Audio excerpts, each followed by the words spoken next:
All right. Good evening, everybody. My sincere apologies for the delay. That was very largely my fault as well as issues with Zoom. So I would like to call the regular meeting of the Capital Improvement Program Committee to order for February 12th. It is 7:14 p.m.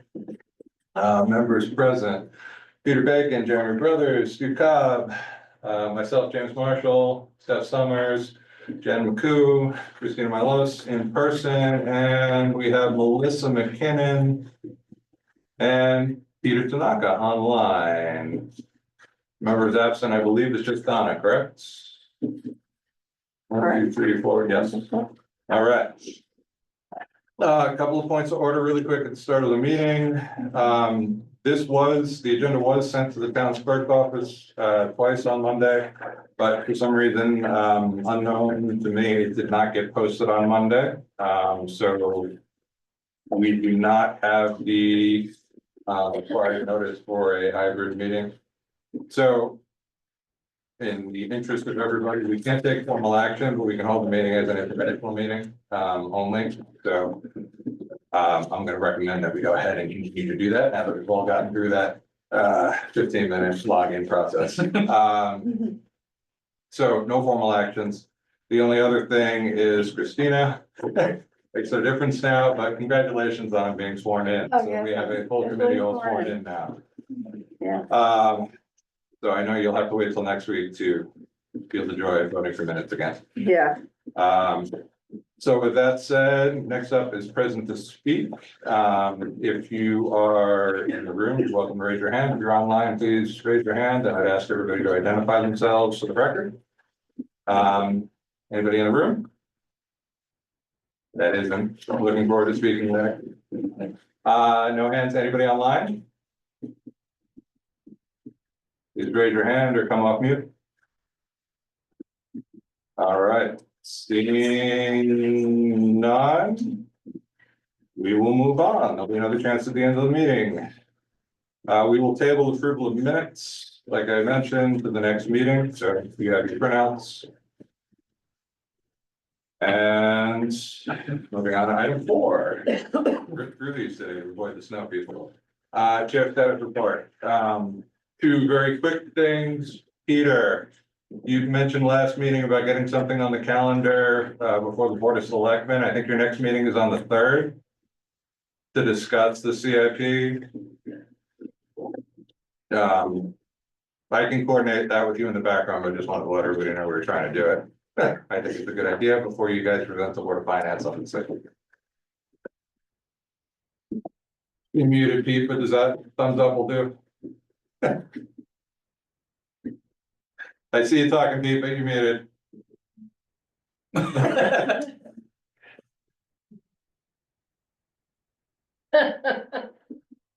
I'm gonna. You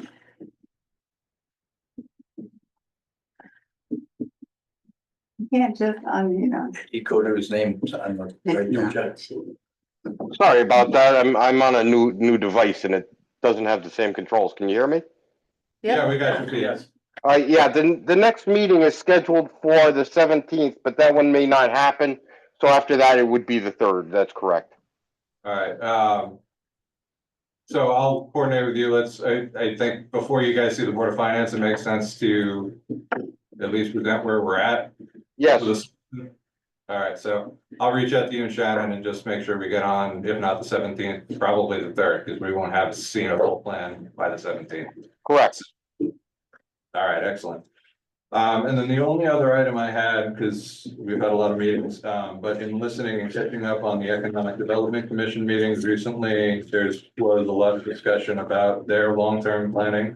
I know we're kind of in holding planning for the release of that economic report, but I think it would be worth the outreach to try to get before them as well and just have a conversation, because they have a lot of discussion about long-term infrastructure goals, public water, stuff like that, and potentially even additional studies and requests that haven't shown up as request here, but planning for it next year. There was something about a communication about the EDC. I didn't see that. No, just their meetings. They discuss a lot of long-term financial plans. Oh, okay. and, you know, the impact of the capital plan in particular, Okay.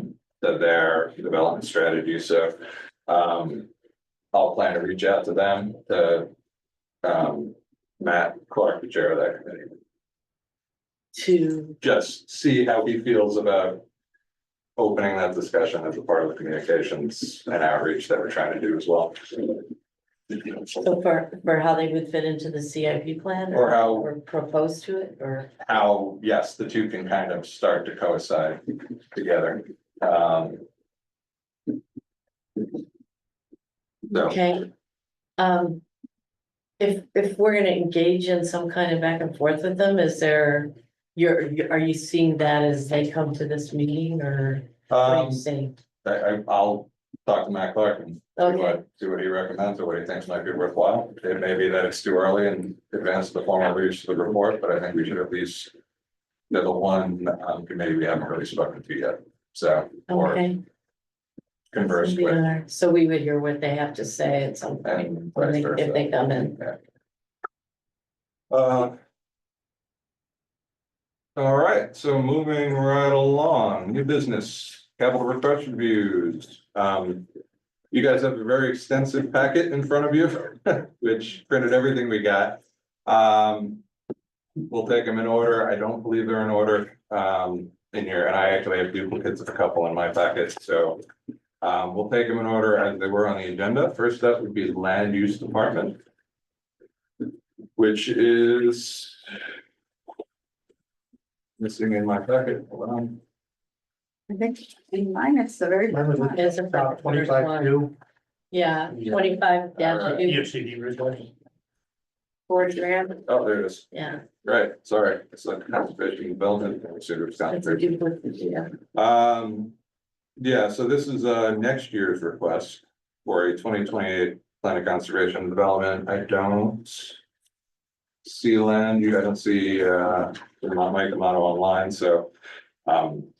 Yeah, basically, there's a 40,000 request. Starting for next year for the plan of conservation and development. Ahead of the 2028 requirement to update the P O C D.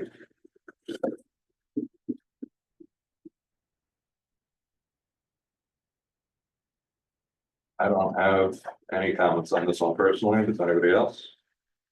No. I was curious on the line that talks about if you don't do the P O C D by a certain date, it's town becomes ineligible for certain types of state discretionary funding and grants. I was curious what money or grants there would hold against us if we didn't do it or didn't finish at a time. Not that I'm proposing to do that, but We can ask the question. I don't know the answer. What was Stu's question? Which grants would we be ineligible for if we don't do a P O C D? Okay. The only other thing that's jumping out at me is, I think that in the past, we've specifically gone to bidding for professional to oversee this process for reasons of making sure that we're not sort of favoring, one point of view over another, or one big group of, interest holders over another. So I guess I like that, even though I know that's more expensive versus we can do much of this work in-house. I appreciate the savings, but I really think for the plan of conservation and development and with this town's had a lot of experience with that, actually how it's worded and what it ends up saying, being crucial to its overall town health for unforeseen things as well as foreseen things. So that's just my view on it. We have real experience on this, that it was a crucial document and frankly, in the unwillington fight. So to me, that's sort of having someone who's gonna, kind of keep the process protected in that way and professionally done is important in my point of view. But I'm interested in hearing if there's others who know more about what's planned for this one. I know that's why we have done it that way in the past. So, My impression is this is the 40,000 is to engage outside corporation or whoever does this sort of thing, to do that, and the planning and zoning department, which is staffed completely differently than it was 10 years ago, has some people that can perhaps do some of the legwork, collecting data and things like that. okay, so not necessarily convening the meetings and running the discussion. No, I mean, otherwise they wouldn't need anyone. They're Well, just yeah, gonna go that's by true. staff, so the 40,000 is there is to engage the so-called neutral party, Yeah, right, to call meetings and, agendas and things like that. the question whether something this magnitude is actually outside of the scope of our land uses agent's contract. That's kind of above and beyond the daily, so that, so it may be that in-house is 40 grand. I'll ask Mike D'Amato I'll just question him about both of those items and, see what he says via email, or we can have him come in and speak to it at a later meeting if needed. And who is the current chair of the land use, of planning and zoning? That's Walter. It still is? Yeah, Okay. He's on the board of finance too. You might know. More. Yeah. More.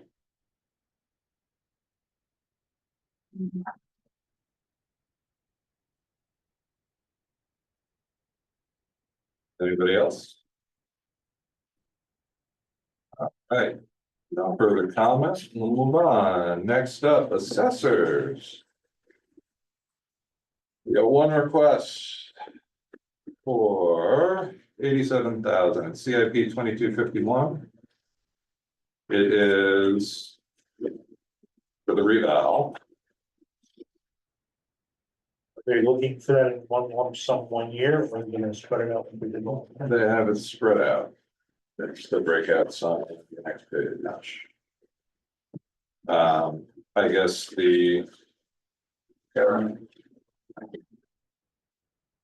I'm not familiar with it, basically, I don't Yeah, think Karen's in the he's not room. So yeah, the description here is basically because we had a 1 year extension, the cost of this is gonna be distributed over 4 years rather than 5. But it's the next reval in 28. There's still costs beyond that again. So, like. Each of these is trying to stagger, or.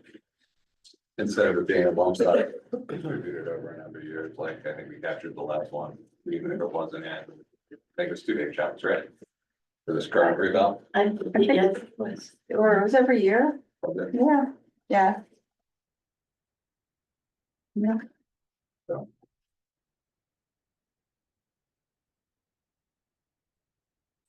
The nuts and bolts of that one, I mean, the absence of any other. Element in here. It's what, 17.5 for 10 years, is that right? I mean, 75 for 3 years. 3 years.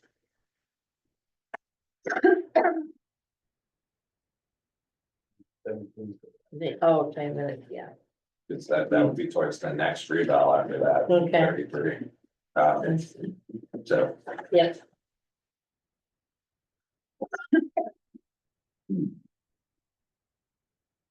Makes sense? Mhm. All right. Next, Conservation Commission. We have people in the room for that one that I know. They have, this is a single request again, but distributed over 5 years. For the.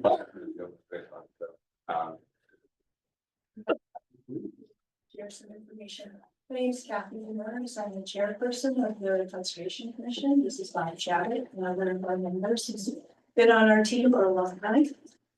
This is our annual request to replenish funds into the open space fund. This money is used for purchasing land also conservation easements, agricultural rights, as well as the costs that might be included in land purchases such as appraisals, surveys, legal fees. The funding we feel is necessary to increase land conservation efforts in town for farmland protection, public recreation, wildlife habitat, natural resource protection, and climate change resilience.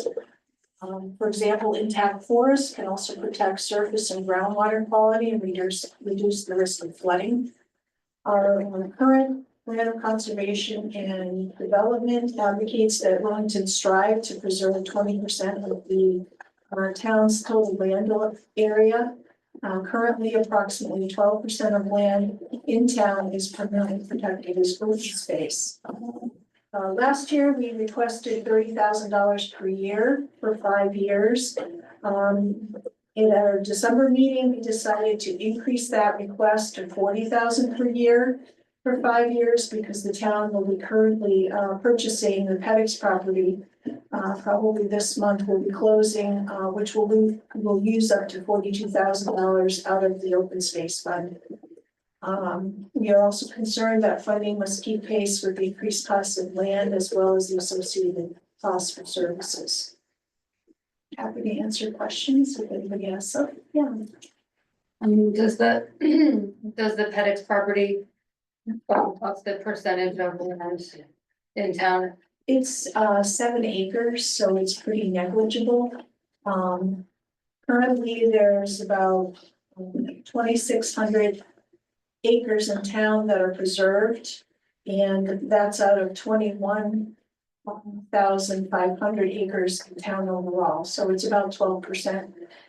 In terms of trying to get to our goal of 20%, according to the POCD, we need to preserve another 1,600 acres in town.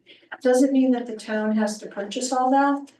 We can work with partners, land trusts, the state, as well as just buying conservation easements so that property is not developed, it's kept as forests or farms.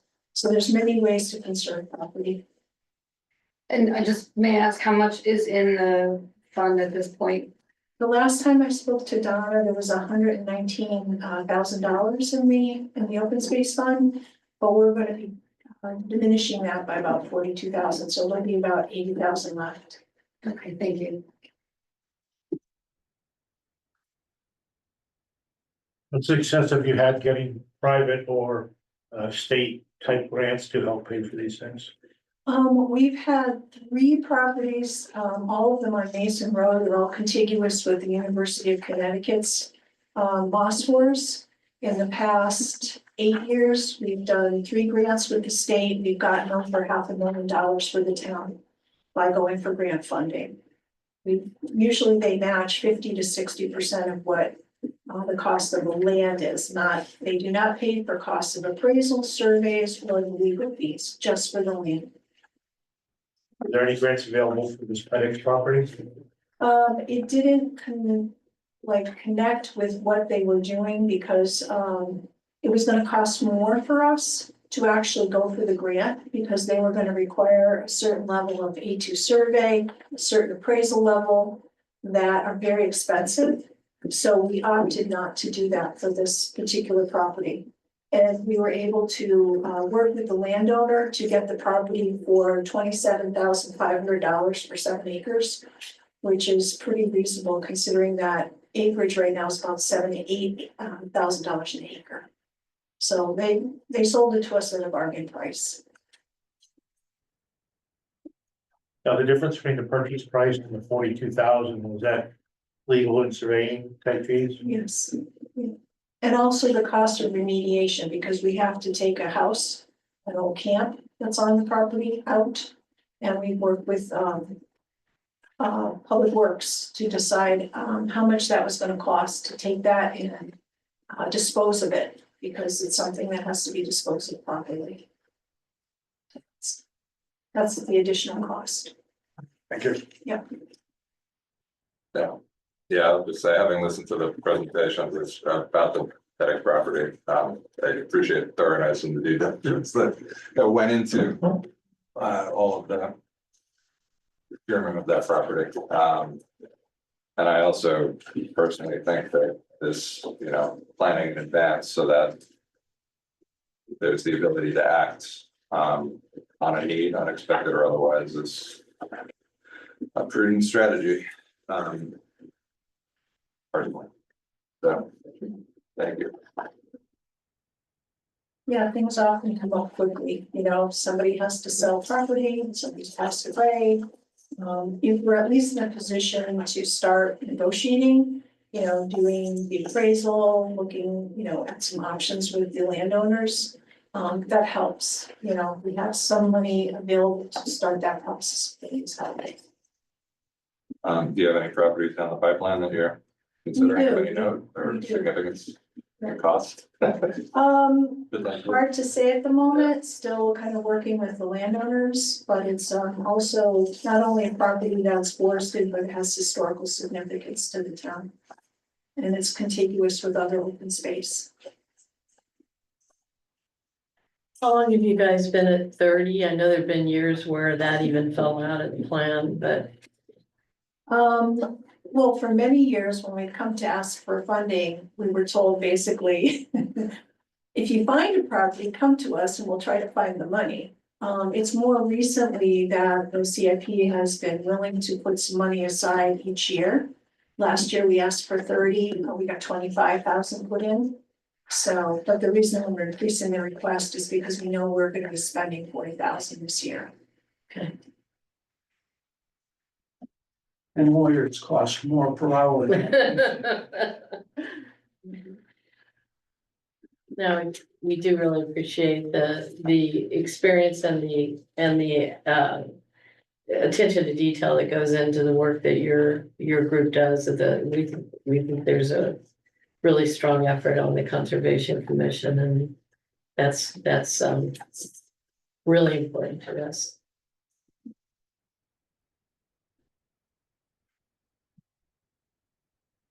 Any other questions for Kathy and? Thank you thank you both very much. I appreciate you coming in and telling us that. That was the only Conservation Commission request, so moving on to the Senior Center. Hi, so yeah, as I mentioned, everybody, both Karen and we have been in touch about the request for the Senior Center, and although we had trouble with the portal, they sent along 4 requests for us this year, so if the floor is yours. Oh, okay, thank you. Thank you for allowing us to kind of squeak in over the time limit. And so I'm Judy Campbell, I'm the facilities coordinator for the Senior Center, and this is Dot Whitney-Zellner. She is the president of the Senior Center. So we have come to ask for, of course, money for some of the projects that the Senior Center is looking to do. Some of them would be long-term and some of them would be short-term. The 2 that we're looking for are to upgrade the bathroom outer doors to make them handicap accessible. A lot of our seniors, of course, are aging, and even the general public that comes for events have disabilities. So I have put in the packet some estimates to have the outer doors be handicap accessible, so people don't struggle if they're in a wheelchair or a walker or crutches or cane to try to get through doors that are kind of heavy. They can have access to, use the facilities and stuff. The other project is a security system for the Senior Center. It's kind of like an all-inclusive. I think Brinks would be the ideal solution for the Senior Center. It gives just about everything. It's not very costly monthly. And the maintenance, and you're not paying for extra maintenance or anything of that nature. So we noticed that with the security system, which like almost every building or wherever you go now has a security system with cameras inside, outside, for the safety of anyone coming into the building or anybody out around the building. We did have an incident that somebody did fall in the building And with the security system, they have the panic buttons where you just push it, it's automatically hardwired into police station, fire department, ambulance. So that's actually a very good feature. I do believe it detects heat, if there's a heat problem, things of that nature. And of course, you keep the tapes on file and, you know, if you're in question of anything that's going on in the building or anybody that's not supposed to be around the building. So that was one of our main concerns. I know like the town. Thank you, my packet, sorry. If you're not- Yeah, I'm not We- finding it either. We have lots of paper. Oh, No, it's the, yeah, it's probably about 80 pages down. Yeah. Um, It would- I knew it this is my first time. I apologize. I've never done this before. I appreciate the thoroughness. We did try to hedge off the printing of the whole packet, but it got printed anyway. And I'm sure your printer was just, you know, racking up the things going cha-ching in your paper. So, and then the other two, the 3 and 4 is, the senior center was looking to keep their old little minibus that only sits six people.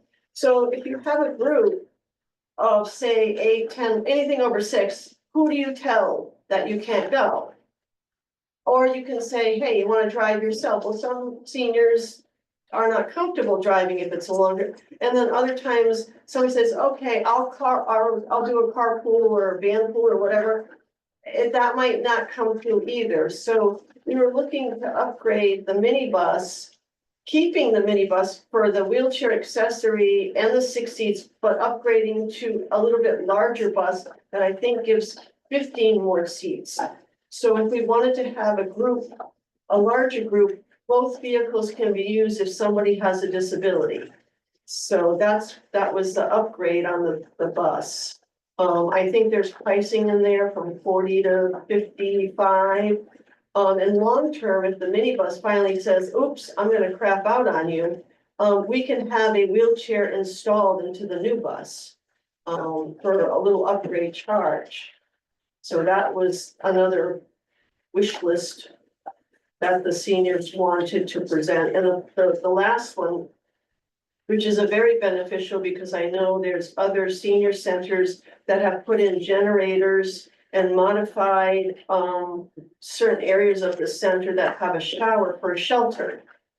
Right now, it's just a cooling center and a heating center, but if the modifications are made to put in a generator and to do some minor construction within the building to house a single-use shower, it could become a shelter for Wellington. It could become a shelter if other towns need it in emergency situations, but that would be long-term. That's like a big ticket item, so, but the bathroom doors are really a necessity for anyone that has a disability to be able to use and feel comfortable going in and out of the bathrooms and stuff. Some people, they choose not to come because it's cumbersome to use a walker or a wheelchair, so.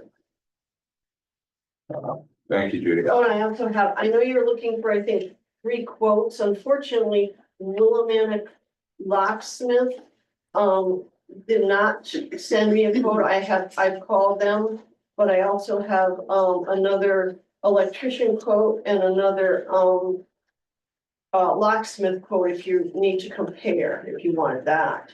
So that's up to you.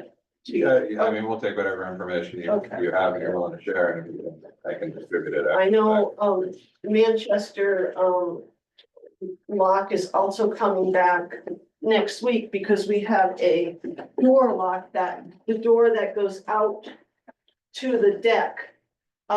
One door, you can lock it so people can go in and out. The other door, the tumbler, just keeps on turning and turning. So you can't use that door as an access or entrance or exit. And then our screen door and our kitchen, the screen door, you can't get the lock to work, so you have to kind of slam it with your hand.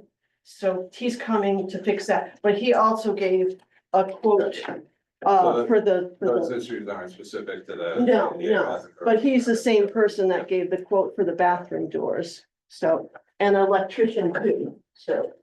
Or you wanna just go one at a time and start with the bathroom so that we can, with any Yeah, I questions? gotta write it down. Yeah. That was, no, that was, thank you, Judy, for the overall. Let's, since the bathrooms are your one request, the door, accessible door. I think, yes, I think there was a mention of bundling like two things to go over the threshold of the required amount, which would be the security system and the bathroom doors, or the Looks van. like you're pretty close to the bathroom doors. Yeah, it's- But, so this is two doors, you're putting, basically push button Yep, operators. push button to make with them the automatic. overhead, yeah, it's almost, the same overhead handicap openers are what you would see if you walked into the senior center, push buttons with the same overhead, so.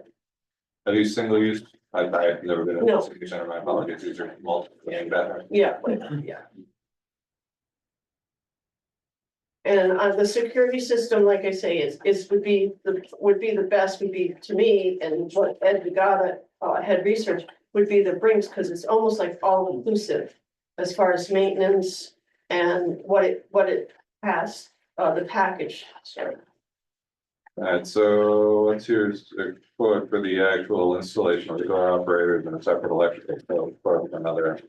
Electrical is separate, I have the electrician come in and give a quote, they would pull all the permits. We don't need, I checked with Mike Giamano, we don't need any permits from zoning, it would come from the building department. And they would need the specs on, what is being installed, and the electrician would pull the permits for, what he has to do. So, and there is no construction, just the mounting of the door openers.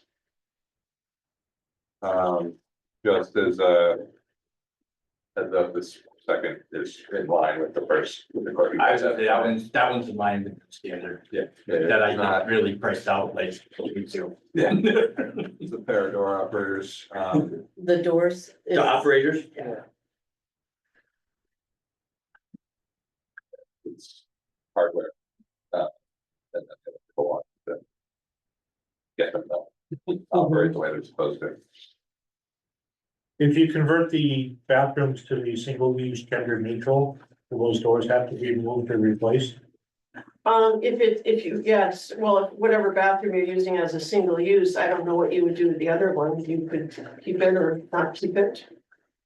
No, I just hate to spend money on electric door openers, and in a couple of years, they're all gonna get ripped out and redone. yeah, and like, I mean, if you go for the long route of, if you're thinking of, okay, let's put the generator in, let's make a bathroom a single use with a shower. You would have another bathroom as an extra, I mean. I don't know how you would want to work that, or even if it could be worked as far as the construction of the building. There is an area off the men's bathroom that has a floor drain that you usually use for like mop water to drain. That room is like storage with the floor drain. If you put that into a single use, along with a shower unit, you would probably suck up the men's bathroom area, so that would be a single use. That would be a lot of construction, to do. But it was just something that the seniors were looking for later on if it was approved. And all of this is not approved by the seniors. This is approved by the town of Wellington owns the building. We are just the use of the building, so. We're like the tenants of the building. The town of Wellington is the landlords of owners of the building. What are the code requirements for the number of bathrooms required for the square footage and? That I don't have that information on me. I remember, is that, where is that, the conversion of the bathroom? Where did you see it?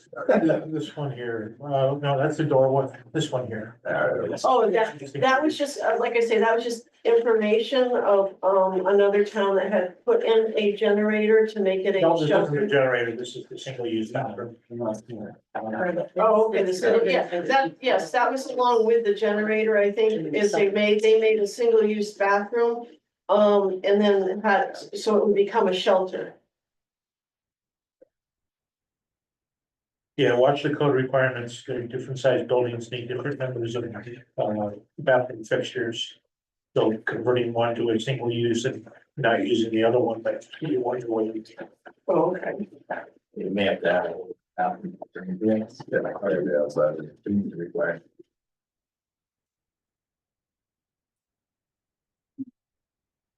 All right. Any other thoughts on bathrooms? Or door operators? They're crucial. All right, let's do the other one. Bring some security. You already practiced it somehow. Security system. One of the two big ones, so the biggest one. So this is one that doesn't. On this, this was It's 4 to 12. 4 to 12. But there's a quote in here for 4,400. Yes, Ed got 3 quotes, but like I say, Brinks would, it looks like it might suit us better, with what it offers.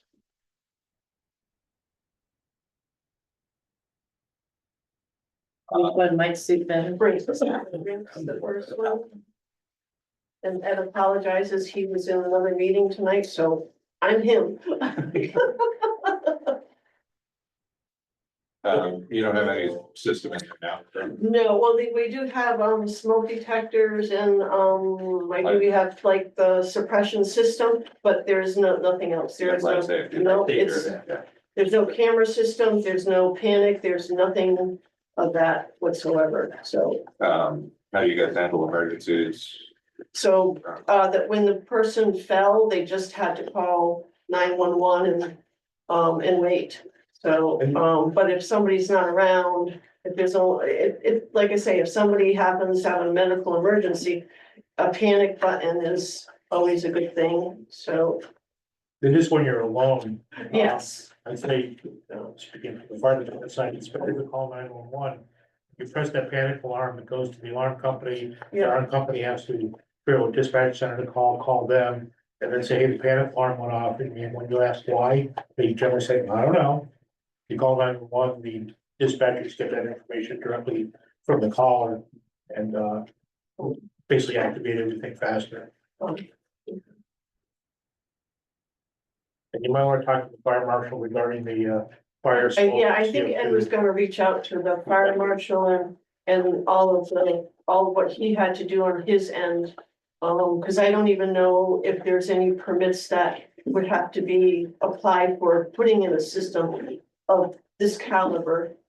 So, You have to watch some of the UL listings for, say, non-residential environment there, and commercial building, which may be over and above what these devices are for your home. okay, What exactly is the insurance savings gonna be? well, excuse me. It says in here several times it's gonna be savings through insurance reductions. Yes, I would check with Donna, but Ed said that would be a discount for insurance because of a security system. I don't know what the percentage is. That would be, I don't handle that within the senior center. Ed handles the, insurance, talking to Donna on what the town pays versus what, we pay as the tenant use, so. I don't know what the town pays for insurance, but he did mention that there would be a deduction because of putting in the security system. And I can equate it to like if you put a security system in your home with cameras and things like that, they give a certain discount. So, or if you put in a generator, it's a certain discount. What's been your past experience regarding vandalism, theft, and glass breakage and equipment loss, and that sort of thing? That I don't know. I don't think that they've had any past, but I can't speak to about if something has happened so in the past, but. I mean, if somebody wants to break in, they're gonna get in, but it's just like a security system is a good deterrent. Since we do have money in the building, and personal records in the building. I would hope that, they could be secure and stuff, so. I don't know how much money they keep, but I don't control what's in the lock boxes and stuff. Is this something that could be added to your existing alarm system?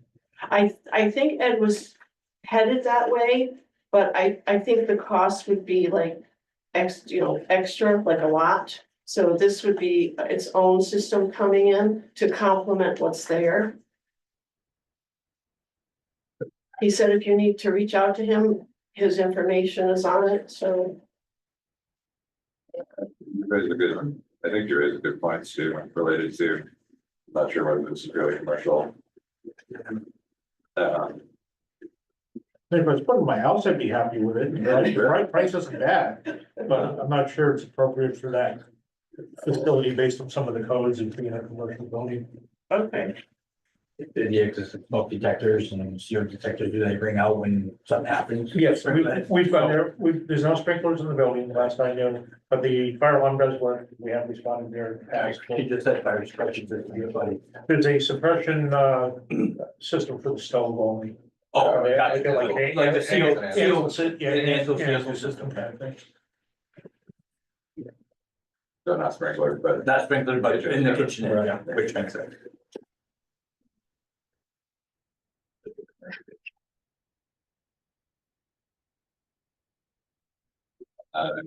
function on John.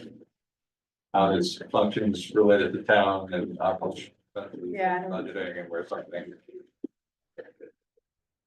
As a $5,000 item, I don't know how it fits yet, so those are, yeah, questions we will have to discuss. All right. Any other questions on security? All right, well, we were doing bus or generator, guys? Either one. All right, let's do bus.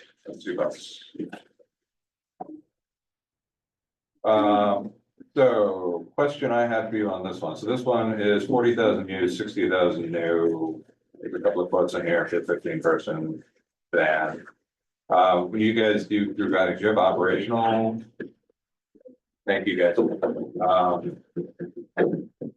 you ever contract out for transportation? that's a possibility. Yes, we were looking to see if other agencies, needed a bus, things of that. I know other senior centers, use their bus for different things to contract out, but right now we only have one driver. We're looking for another driver. So if we have two drivers on board, then the vans can go, or the buses can go to two different things, for two different activities, or to lease them out. Yeah. Or rent them out, as you call it, yes, to other agencies if needed. So say Mansfield says, hey, we're running short, can your driver take your bus and drive to ABC event? That would be probably yes, and how will they work out the gas and the mileage and stuff? I guess what I'm wondering more is how you guys operate now, if you have a group outing, and since you don't have a van currently, do you, Well, we have a And little then mini van. bus. you have a 5-person, Yeah, that's 6, I think it holds 6 with the so wheelchair. you're not doing any larger, We can't do any That's all, larger you're unless not- somebody volunteers their own vehicle to go and either pick up people or they meet at the senior center. I think recently Nan had over the 6 limit, so she used her van herself. And because it was more than 6 people, so you don't have transportation costs when you're operating. yes, so that's where the limit is if you have 10 people, who you tell to stay home? It's only fit 6 people, you have to go, okay, find your own transportation or carpool or however, so. And people sometimes, they want to go as a group. If you say, oh, we're having the lunch brunch, and they're like, oh, okay, I wanna go and I wanna go, well, we only have 6 people, all right, well, then I will go. So that's the difficult thing there, so. How And old, it has the how wheel. old is the existing bus? Ed would have more on that. He handles the transportation. He just got new tires. 2 new tires put on it. He's had the undercoat. He says it's in very good condition. It's just a little too small. He's had all the maintenance, he has it done at Bundy's, and they said that the van is in good condition and, so. We might have a bigger crowd next month because we've offered a trip to Foxwoods to go play bingo. Everybody likes bingo. I'm gonna. So we'll have to see, if it's over 6 people, then other people have to find their own accommodations. Yeah, that's a good question.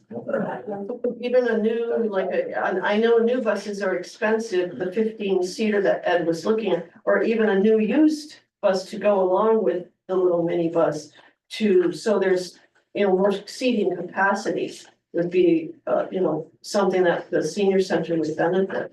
So, Do you know, if there's a license that needs to be different for a bigger van like that? no, there is no, Ed said there is no license, that for driving the 15-seater, so no different classifications, so.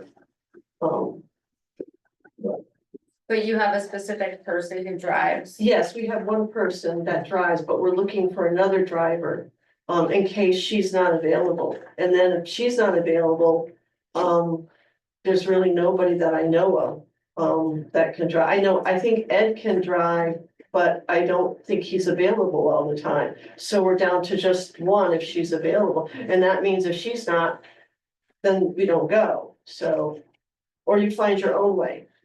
So, with 2 drivers and with a larger bus to accommodate more people, then either one can go on this trip if it's a little group, and then if you have a big group, another one can go on this trip, so.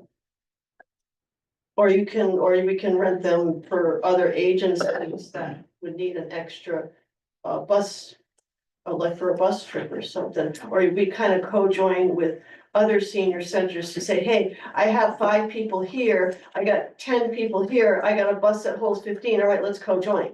So it benefits, other people, and emergencies too, if there's ever any emergency within towns, you have buses, another bus that can, pick up people or transport them to wherever that they need for emergencies, so. So you're looking for another driver, they're paid drivers or Yes, volunteer? we pay the drivers out of our budget, the town, I think, handles, the insurance and they handle the gas and the maintenance, but we pay the driver. So so this bus would have an operating impact as well? Yes, yes. And did you project what that is? It would probably, being purchased and seeing that the town pays the insurance and the maintenance, of course, and the town taxes, it would be elevated because it would be a new bus, so I don't know, you would have to coordinate with Donna and the insurance agent to see how much it would tax on the budget for the insurance on a second vehicle. And also you would have to see what new buses wouldn't be like high maintenance because they're new. And also town taxes. I know some towns lease. They do a leasing program for their vehicles. And then after 3 years, they either buy them out or they roll them in. So No, we lease a lot of vehicles. We're kind of trying to get out of being too dependent on that.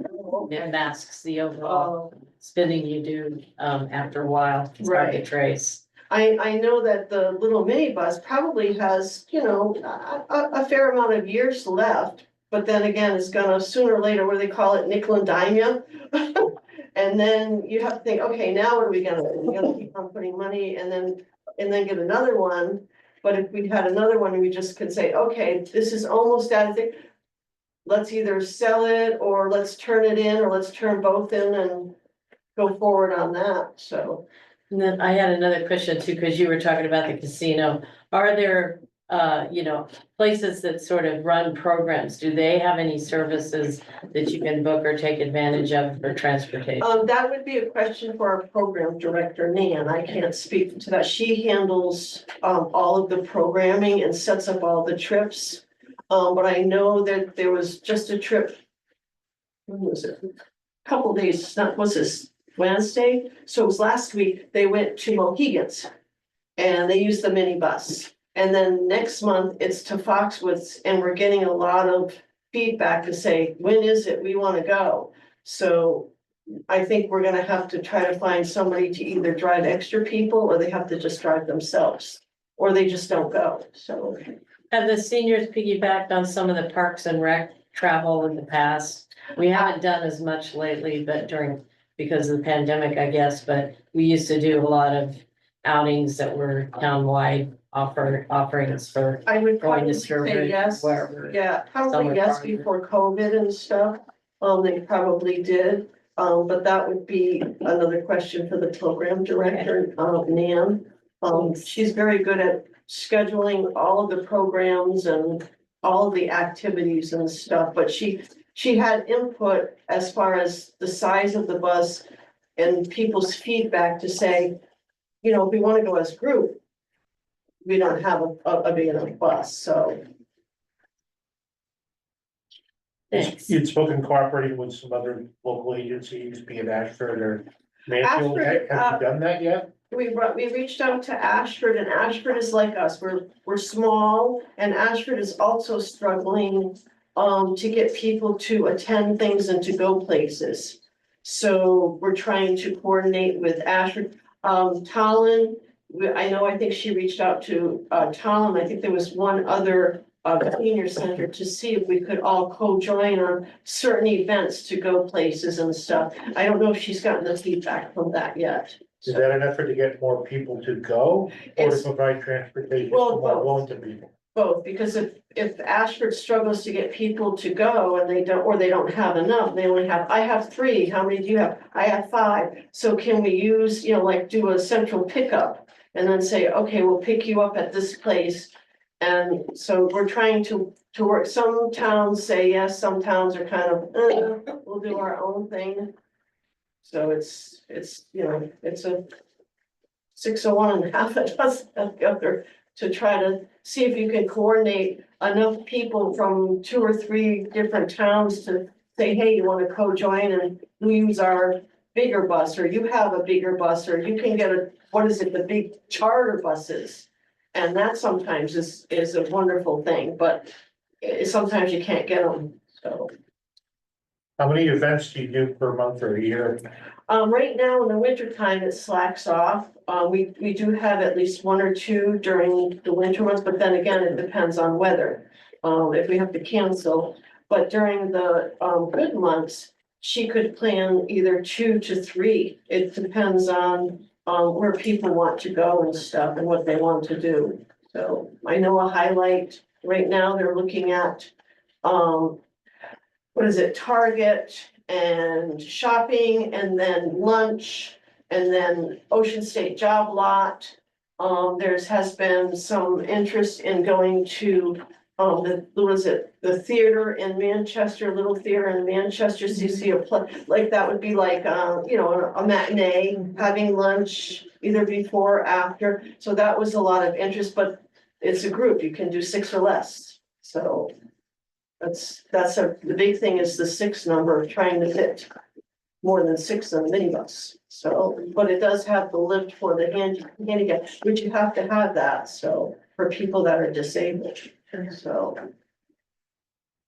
You have to be a member of the senior center to use this. I'm gonna say yes. Remember to use the minibus, or If they have their aid or something.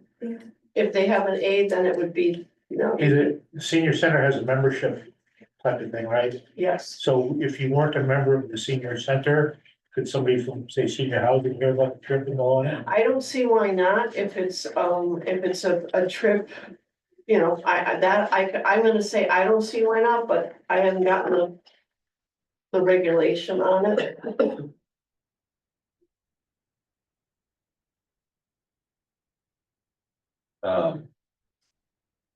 I'll just note, just because I read all things, these are both submitted as new requests, but this and the generator both were in the 2018 CIP. As submissions, and they were, as you can imagine, much cheaper than they are now. I think the request of the van was 20,000, and the generator was less, but they did show up, they were pushed out to 5 years, and I don't know have been evolved over time, but. I believe They fell off a I list. believe the current bus was purchased, yeah.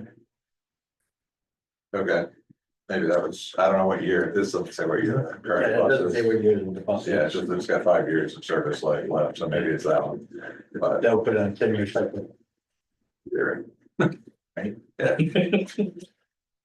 But I wonder, 2 trips a month, one for my own. Yeah, that much. moving on from bus. Mhm. Generator. All right, so this is for 55, or there's quotes in here for 50 kilowatt. Oh, 100 to 150,000, yeah. okay, it's some generic literature that says. Yeah. 15 to 50.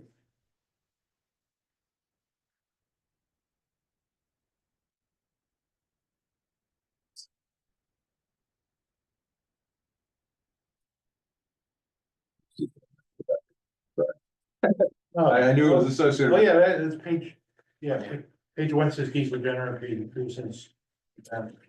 These are kind of a joint. All right, so the first question I have is total cost estimate. So generator and future expansion or single occupant restrooms is what you're saying is $100 to $150,000 range. You don't have a generator currently, correct? No, there is no generator, we just have an air conditioning system. So, like I say, the cost of the generator and then doing modifications to make a single-use bathroom and everything that it entails as far as contractor and permits and all of that stuff and whatever is allowed, to make it so it would be, able to use as a shelter.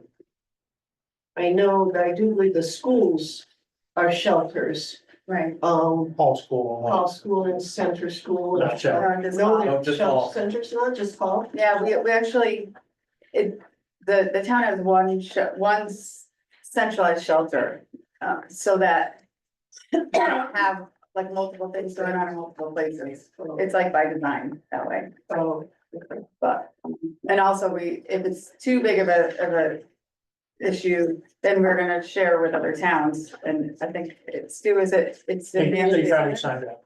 Yeah, yeah, so. like I said, this was just a projection that the center had discussed. And I know schools are totally different than a senior center where seniors are very, very comfortable in their environment.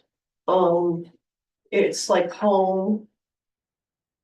And then again, if you needed it for an extra for towns to come in and say, hey, we still need this many cots to be put in here and things of that nature, it's an extra. But that was just brought up at our general meeting and our board meeting is looking, projecting, down the road, if it was something that as far as modifying it, putting in a generator, and also even if you didn't modify it for a shelter, you just had a generator for power outages and stuff, you could still use the center for cooling and heating with the generator on site, so.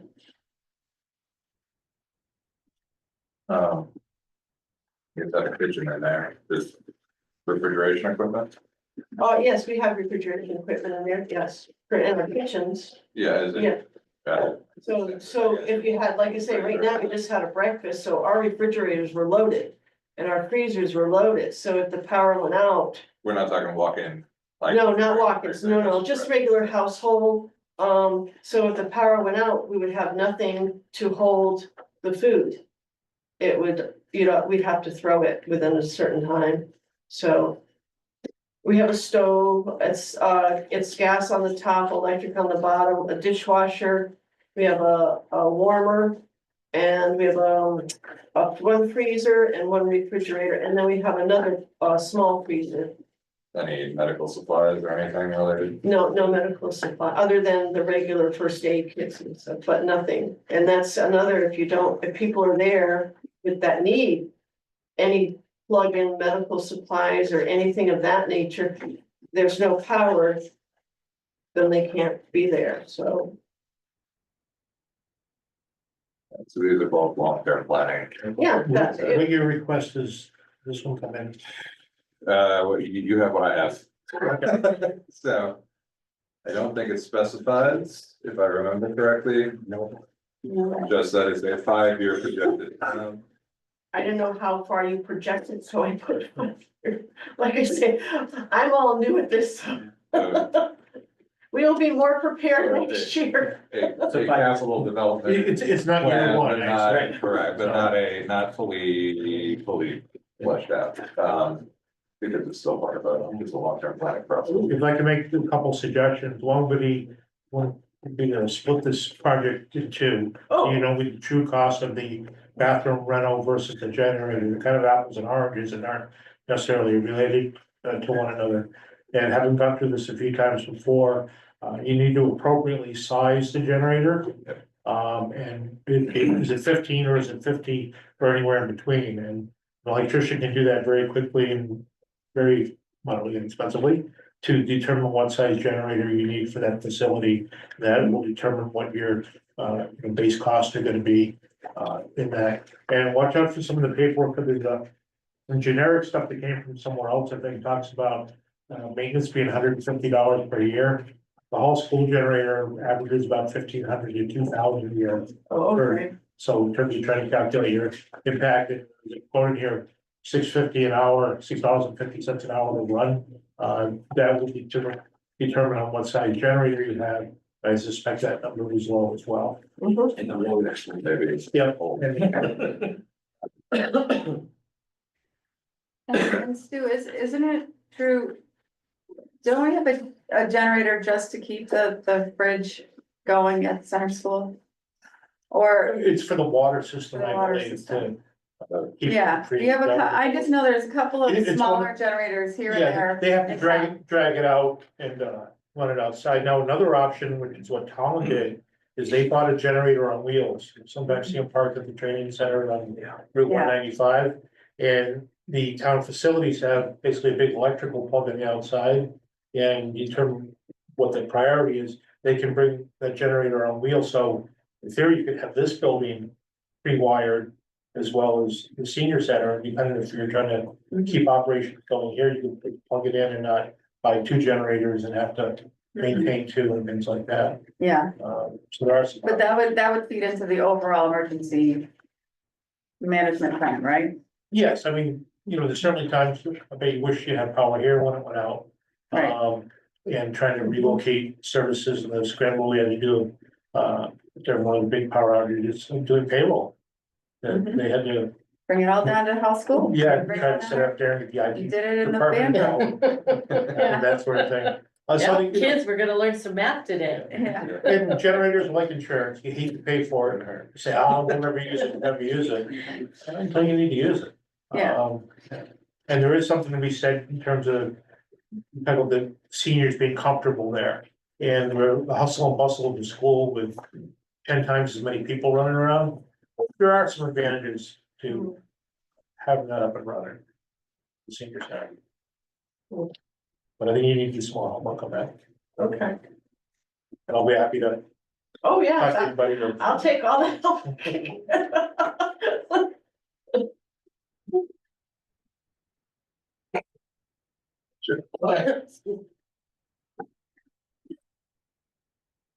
Anything else for Judy and Senior Center request?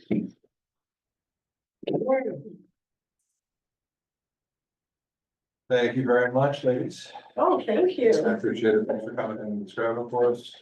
If you need anything, Ed is available by email or by phone call if you need any more details, so I'm sorry I couldn't be him. Well, I am him, but I don't have the knowledge that he has, so. I appreciate it, Judy. Thank you. All right, so next up is the library. So we've had, and I am Sorry, I'm blanking on his name, the new director. I'll go with that. What you have in front of you is a repeat of what was filed last year, so it's gonna be a little different probably than what I'm going to hear about you. Okay. So, Yeah. and I do apologize about not doing this through the portal. Got it. So you have all the information and the changes and whatever. So I apologize. So what you have is that submitted last year, request over a 5-year period. Some of which then transitioned to ARPA, some of which are full, so. Something little projects we were to do through other financial means like, our budget, for example. And then we had the first year that we had, done, you'll notice was for, the retaining wall outside the children's library area, which is on the north side of the building.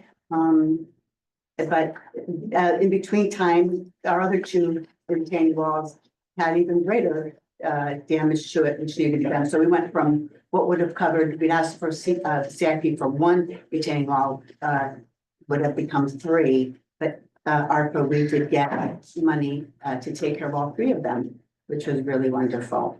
And I guess, and so what I did, I do have a sheet that talks about how it affects the budget. What I did is I looked at the old form and I tried to figure out what it is that I needed to fill in. So again, I guess what I'd like to share, Wellington Library, I'm sorry, Wellington Public Library. My name's Deborah Linares. Our new director is Steve Jones. He's actually doing our library board right now. That was at the same time, so it worked out good that we could split up.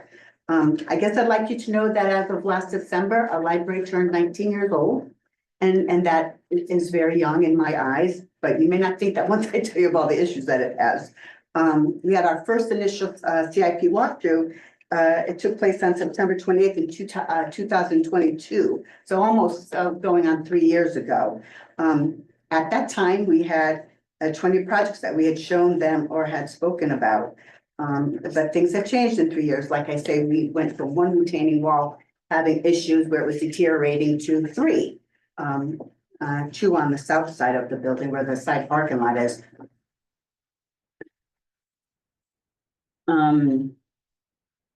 We also had, with our own budget, we had taken care of, which is on the CIP. I'm not quite sure what year off the top of my head. But we had water damage down in our utility rooms. And we were able to fix that last year. Instead of asking the CIP, which was going to be like 3,000 something, because I think $2,800. But we were able to get that done. We had some extra money. We also had issues with our HVAC on the roof. We had purchased an AC for outside because ours wasn't working. It had a squirrel's nest in it and it was just a mess and it wasn't working. So we had gotten that replaced. So there are things that were taken off, but then in 3 years, there are also other things that we could add on as well, unfortunately.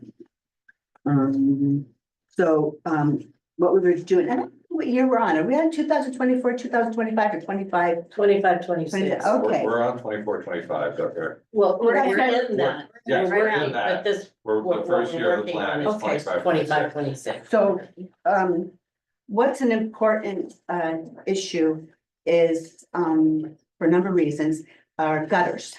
We have, in the front of the building, there runs 68 feet. It's been measured. And we've had issues from day one. We were told that we should put in wider, so it has a greater capacity, because there's always an issue with overflowing of rain, which is flooding and whatnot in front of the doorway. In the wintertime, the issue is when there's snow and it melts, ice forms. We had gone through many different things at the request of different people in town. We had it all checked out as far as we're thinking maybe there was an issue because of leaves in it or debris of some kind, because in that amount of years, which was, I think, would have been like 16, 17 then, they had never been cleaned. and whatever, and we, had all that checked out, and there was nothing, there was, literally nothing in them, so that wasn't the issue. After a few people had come out and looked at it, they came up with the fact that because of the design of the roof and the way it catches all of the rain, so much of it, that it doesn't dissipate. And so I would imagine that's the way it was built was poorly. Right. We had to didn't think about it between the person who designed it and the people who actually installed it or recommended it. So there's been that issue. And when people looked at not only what the visible sign you would see, but they had said that there's a good chance that when the ice builds up, it gets underneath the gutters and it could lift the shingles and still water could sit in there and cause water damage. They also said that there is a heating wire element that is in the front of the building over where you would enter in or come out. That it is working. We did get that checked. That is working. But again, it might be something that once the work was done, they don't know what they would find. It could get damaged. So what I'll share with you is the price included in that. So it could be something that would cost, it could maybe not be something that costs. Can I ask you a couple of quick clarifying questions? That this Sure. was submitted, we had this as a current year, 24-25 request currently, and it was requested at $62,000, I believe, but there's also, Christina, you can talk about the ARPA. It was Yeah. also partially submitted to ARPA, that didn't happen though, correct? The gutters? The gutters were not approved by ARPA, Okay, No, just, yeah. just. We wanted, we were hoping that that was gonna be the case, but it didn't come to fruition, Yeah, you know, with that. so the full, so there's been no work and there's no Mhm. partial funding, so No. a full request of No, 62 or whatever update you may have is what we're really looking at, because it wasn't. well, with the gutters, we have the price for the front, which at the time was all that was needed. And it would be either $21 or $2,200, depending on the heating element that they would find or need to put in, install if it was damaged. But 2,100 for the heating element alone, okay. yeah, and so, or 1,000, I'm sorry, did I say 100? You said 100. I'm sorry, 1,000. Actually, it would be, it's like I run off, it's like Right. 19,000 and something, and then the heating element was gonna be like 1,700. So it equals the 22,000. And that's another thing too, all the quotes that I have, they go back to September of 2022. So they are, you gotta know that over the years, I don't know how much, you know, would be suggested to up it like 10% or something, because labor and materials have gone up. But these are prices that That's goes to gutters. 2022. That's gutters plus heating element. Yeah, Yes, on the front only. yes, but with the damage that we've had on the walls, the foundation walls, has been, and actually, when the CIP committee came out, who it was at that time, wanted to know how come there weren't, and they suggested that the sides and the back of the building also have gutters. Because it's running down the walls. And it's damaged a lot of our, it's like a stucco on the outside that is, it's breaking away, it's cracked or it's breaking away. There are a couple of corners, I don't know how the heck this happened, where actually there are chunks of, good sized chunks of the concrete just missing. Like they've fallen off. So with doing gutters on the back, it would help the building and all the issues we're having with water damage. We never had a problem with crumbling foundation, but when Ralph Tullis had come out and then Carl. Asimov. Yes. He said that if these things aren't kept up or repaired and water does get in, then we could easily have foundation problems. So it's kind of like for preventative. Right now too, on the back of the building, we have as part of our, what we call the unfinished part of the basement, there is, excuse me, I gotta take. On the back, in the back of the building, there is an exit. And because of the way the water has come down, it's actually beat so hard that the concrete slab that's there is supposed to go away from the wall, the building, and actually is going into it. And the outside of the doors, it's a double door, it's eaten away at the wood and the rubber in the middle and around the sides. We have mice visiting us once in a while. That gets through. I put blankets and with paint cans in front to keep, things out the air even. So that there's a lot of things that would improve upon the building structurally, if these gutters were put on the back of the building as well. The nice thing is what would go in the front of the building, they are, for lack of a better word, fancier, they're copper. And there's a certain aesthetics to the looks of the library. That was a big thing when they had built this. Where we could put a lot less expensive type gutters that would do a great job in the back because nobody's gonna be noticing them. They'll serve a purpose. They don't have to look like So something the special. gutters in the back though are not included in the 22. They don't have to be, no.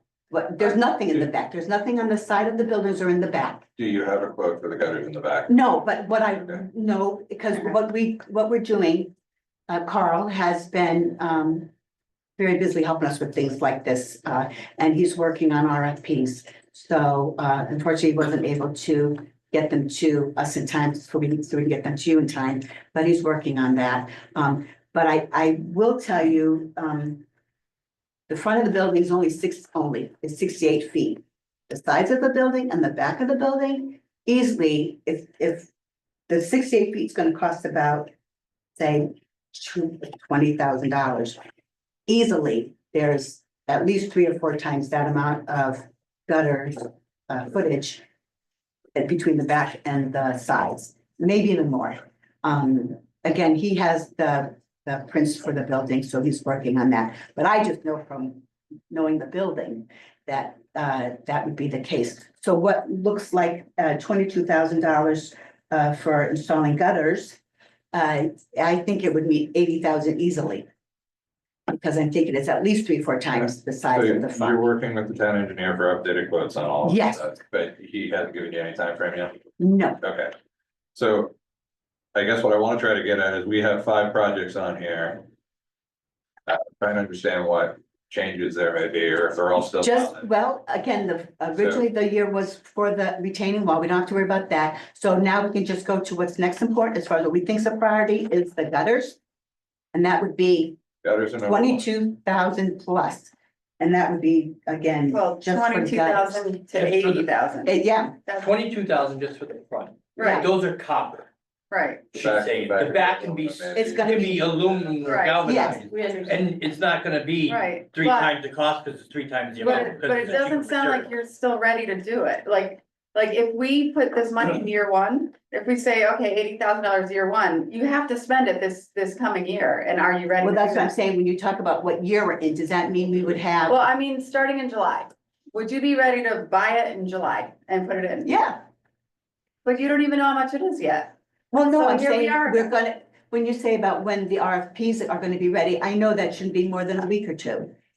He was trying to get ready even for the meeting, so, and I know there's a certain amount of time you have to allow for it to go out to the public, so at least there's 2 weeks with that, or maybe more. I know we could have used more time with the ARPA, we were kind of last minute with all that stuff, but I mean, we have learned a lot, and we understand what's involved now, and that there would be time. Yeah, Jeremy, I mean, it's February at this point. I mean, I don't see this as being a big leap, like if it's a No, summer yeah. project, if it I'm gonna say. it could be if everything falls in line. If everything falls in line, we'll say, right, she gets her 60 to 80,000 that she's looking for.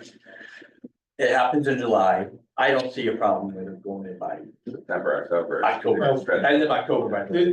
To explain some of the history behind it, 'cause it's been up for a few years now. Which, yeah, that's right. There was quite a discussion in terms of the gutter in the front. It's don't quote me in the measurements, a 6-inch half-round gutter. Right. Right, And it goes over to roughly 6 to 8 inch leaders down into the ground. They did have the pipes scoped underground, they're clear. The the fact that the gutter overflows, one is a problem. However, it's a flow issue, not a capacity. Gutters aren't made to be a swimming pool Right. and hold all the water coming down the roof. So whether it's a 6-inch square bottom or a 6-inch half round, how many gallons do you pick up by storing extra water in the gutter? Well, Virtually That's a nothing. big, that's a lot of shed water though. That small But the little, flow Yeah. to get rid of it is the limitation, I not don't- the size of the gutter. I don't think it is, it covers half that roof in a small little section. And isn't it, I think there's a valley. You could make a 4-foot gutter. If the flow rate isn't enough to get rid of the water from the gutter, that's gonna fill up too. Do you speak about, when you say the flow, you talk about the gutters or whatever, The down, the capacity of the down. because they said They're that's, smaller, right? no, they're a good size. That's not, that wasn't where the issue was. And town, I know the Public Works has looked at it like during rainstorms to see what's going on. And it seems to be more of a flow issue of getting the water out of the gutter as opposed to the total amount. coming down. How can you, I don't know how they could, by visually, how they could tell, because that roof is so tall, They it shed so much they went up water. during rainstorm. They could be dirty then. Yeah. No, they say they're clearing. Because we did have experts out, 3 people to look at that, and that wasn't. Reality is, the we're not case. gonna design it for them Yep. here, I guess that, what I want to try to get at is what projects are there and what the anticipated prioritization of them is. So you have gutters that may be front or rear, and that seems to be the first request, Yes, the first priority. Yeah. We got building envelope. That's one of the big questions I think we have related to what the retaining wall, how much of that is the barge coat or the stucco coat on top of the foundation. being done. Okay, so is there any envelope requests? No, that, well, when you talk about an envelope isn't just about, I learned the outside of the physical foundation or walls or building. Yeah. It can be a number of things, right down to Well, landscaping or whatnot. Let me but- start by what was in the Yeah. request that we have in front of us. So what was in that building envelope for 80,000? We also had as a current year request. That 80,000 was again for different things other, in addition to what Okay, is needed now, because they've gotten done in other ways. So. It would be just the gutters, okay. that would be, and if it didn't get to 80,000, yay. But that would probably be like the most expensive. So we have envelope and building gutters as two separate projects, but it sounds like they, at least in their mind, might have been related. Yeah, I guess so. Okay, I don't also understand on the submission of the project request. I'm having a hard time understanding what it, like the cost type doesn't say what the cost is for. At the end. It just says construction 62,000. Construction 6657. do you, do we have an extra copy? Who handed these out? You're interested. Again, I haven't done it. So we can just-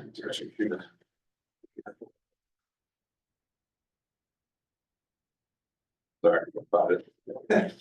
All right, here, this is all. I believe, not that. No, it doesn't say very much about it. I hadn't done it.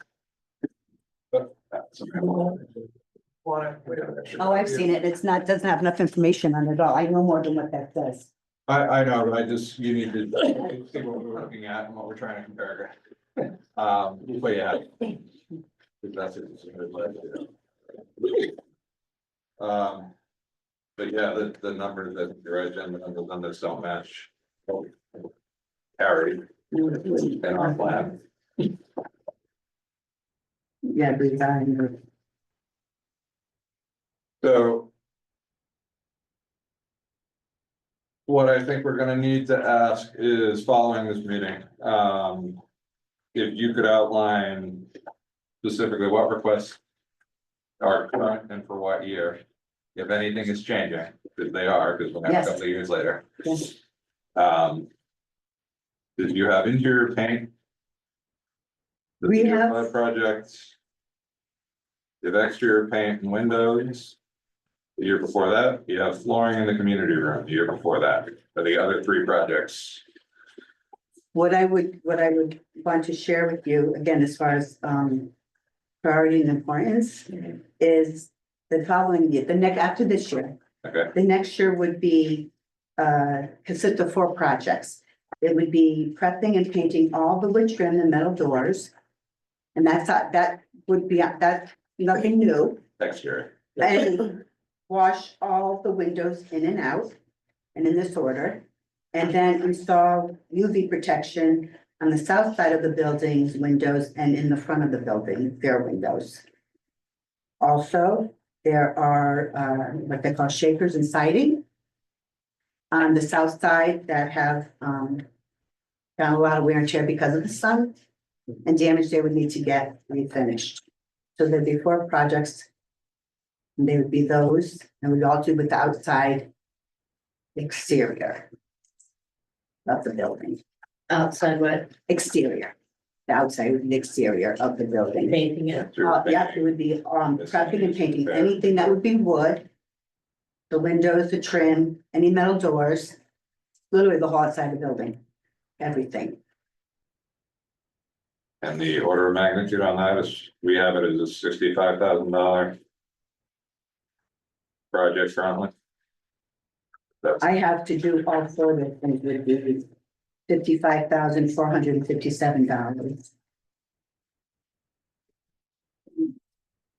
It would be, okay, so you have, the prepping and painting of all the wood trim and metal doors would be $51,000.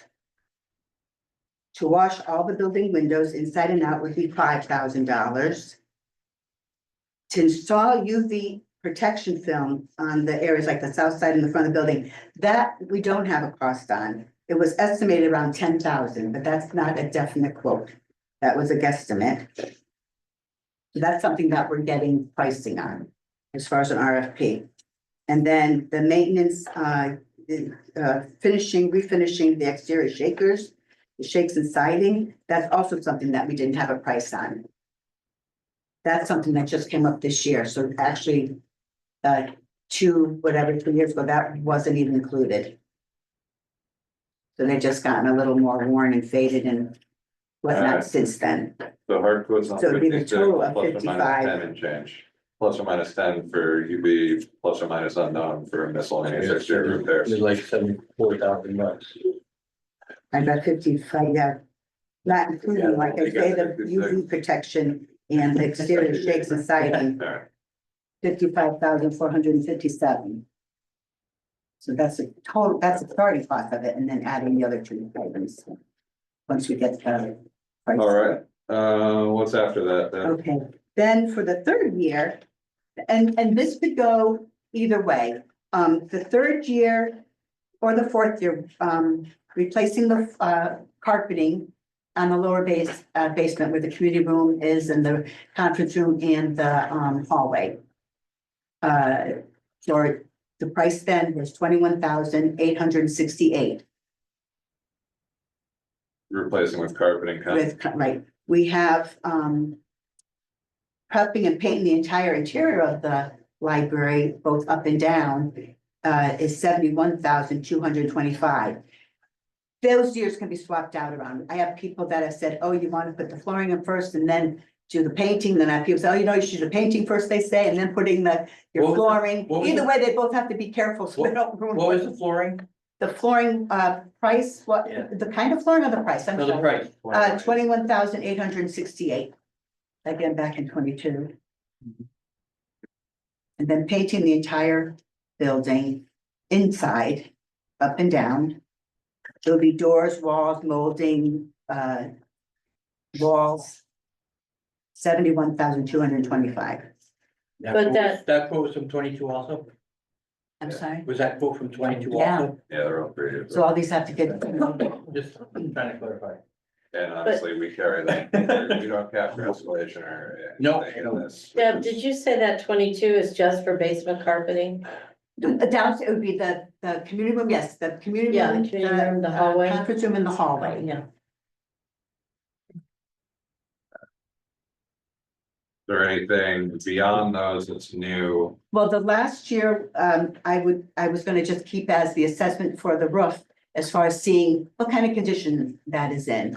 It's not for replacing necessarily, or it could be, that's what they find. It could be for replacing shingles if there's some that are damaged, or it could be for the whole thing. Or maybe just half where the sun shines and seems to be doing a lot of damage. I'm not sure.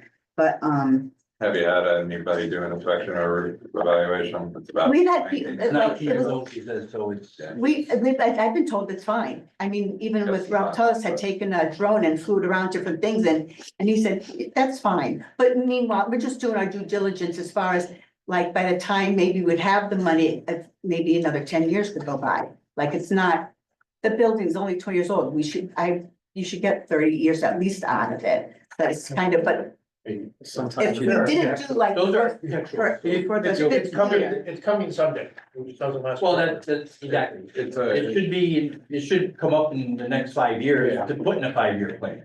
Yeah, exactly, yeah. So It's just in a- doing our due Yeah, it's diligence. within the next. Right. It's, Um, But now things that have come up, since this all started for our first time. And this is gonna. There was milling that was done on our overflow parking lot. Which never should have been done. And now we're being told by our inspector, and I think that might be why we've had flooding in the past in our basement, because it got covered and it was originally designed to stay gravel because it was designed because drainage going into the wetland. Like Carl said, have your neighbors ever complained about any problem with water? It's like, no, but and he was surprised. But yeah, there's a detention system that was built. And there was also by our as-is plans, 1 or 2 areas that got covered that never should have gotten covered, where you were supposed to be able to go in and check out to see if everything was okay. And we're not able to do that. And there was what do you want to say? When was that project done? Like environment, there were environmental reasons why that was supposed to stay that way.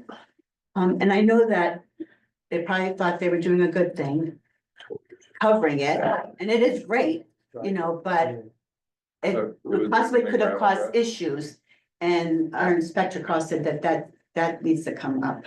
So the new gravel that was put down, was it, It's actually milling, like, there was was it done I think it was recently? done like between 2017 and 2019, and they put 2 layers on it. It was when, I think the highway, was they were digging up all the road tar, and they had it left over. So the town had asked us if, not me, the town had asked if we wanted it, and the director at the time said yes, but it wasn't looked into as far as should it have been or not have been. And I knew, Has Carl weighed in on that or looked at this for you guys at all yet? pardon? Has Carl, our town engineer, Carl, his name I can't. Yes. I know, I heard. Thank you, that's public, thank you. Has he looked into it? Have you approached him about that at all yet? Has he- Yeah, oh yeah, he's the one that came to us, when we asked him to look at these different things to work up RFPs for us. Okay, He came up with that. yeah, you And stated, then everything. So, okay. So he said it needs to be removed. he said it needs to get, yes, Okay. And and I have no idea what that looks like or what that's gonna cost or anything, what that process would be. Yeah, that was something again that just came up, maybe not even a month ago. It was So- brought to our attention. So if that's causing flooding downstairs, it wouldn't make sense to replace the carpets if it's gonna flood again. Well, that's just it, what we have done, because we had tried, again, so many other ways. There's a utility box that sits outside of the building. We were thinking maybe that was collecting water because there's a hill and there was a problem with the landscape. We had walls, things built, walls that keep water and land back and whatnot. And we tried along the sides of the buildings. We had there's in front of the emergency doorway on the side, a basin that collects water that we have had pumped out. They've taken and snaked all along the side of the building, hundreds of feet, to make sure that there was anything there clogging it. We have done everything imaginable to figure out why it has flooded in the past. What we did do is we put a Band-Aid on it because we did not know what was causing it. And as I speak to you now, it is starting to leak again, ever so slightly, but you can tell when we get a heavy rain that there's wet spots. It dries up quick enough, but that's why the carpeting we've had issues with, because it would flood all the way out into the hallways. And we were concerned about mold kind of stuff, but we've been really diligent over the years when this was happening to really extract the water, put fans on. So today, for example, I don't think it's an issue. It was a concern that we worked on before, but that was again a few years ago. And we were having problems and issues, which is why they came up as far as, getting rid of the carpeting and changing it. So it again, very well may be that the process of the milling may be what is causing it. And maybe if that gets resolved, perhaps the flooding, will get resolved. There's a lot of power and water, and even though, we literally put a Band-Aid on it, there's a lot of pressure. I don't know how long that's gonna last, and again, already you can tell that it's getting through. Also, at one point, we had asked for, we had issues with the lights in the parking lot always getting plowed down or run into or whatever. Thank God, and these guys have been great, because I knew they were going to do it. We have had no issues. But at the time, we had talked about putting ballards around them. Now, again, with the inspector, wasn't the inspector when the building was built, that we should have a berm at the back. Okay, so you have the overflow parking lot, then you have a hill that goes down into a pond. And he said that there should be some kind of a berm there. So that, what is he? Yeah, he said, so appropriate bears at the end of the overflow side parking lot. For safety reasons. He ran off something about the law or whatever, or why, and I didn't write it down, but I could get it. But he said that there has to be something there to block cars or people from going. We have talked to Diane Becker years ago about this, because there was an issue that the town said not to do it because there could be an issue with plowing. It's a hassle for the plow trucks, whatever. Well, it's gonna have to happen anyway. So Becker family will give us the boulders to do it.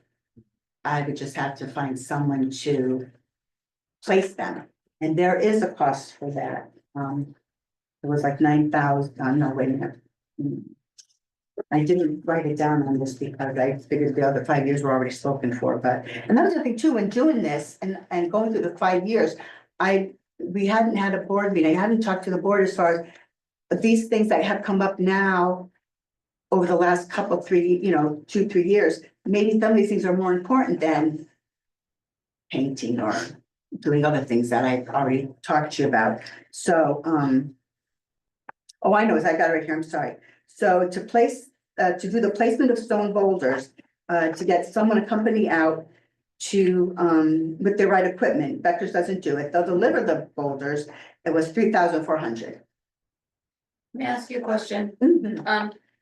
So Carl's doing a lot of work with you guys. Is he going to give you some kind of report or list of priorities for you guys?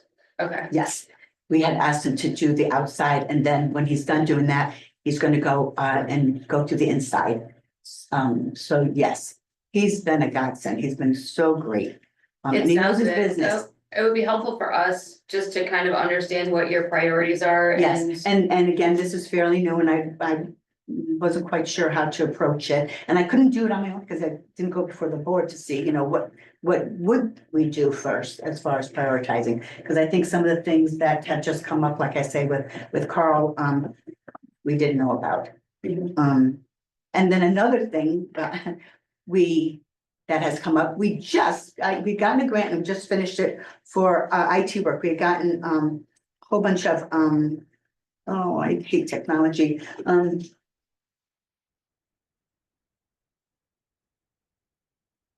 think what it's called,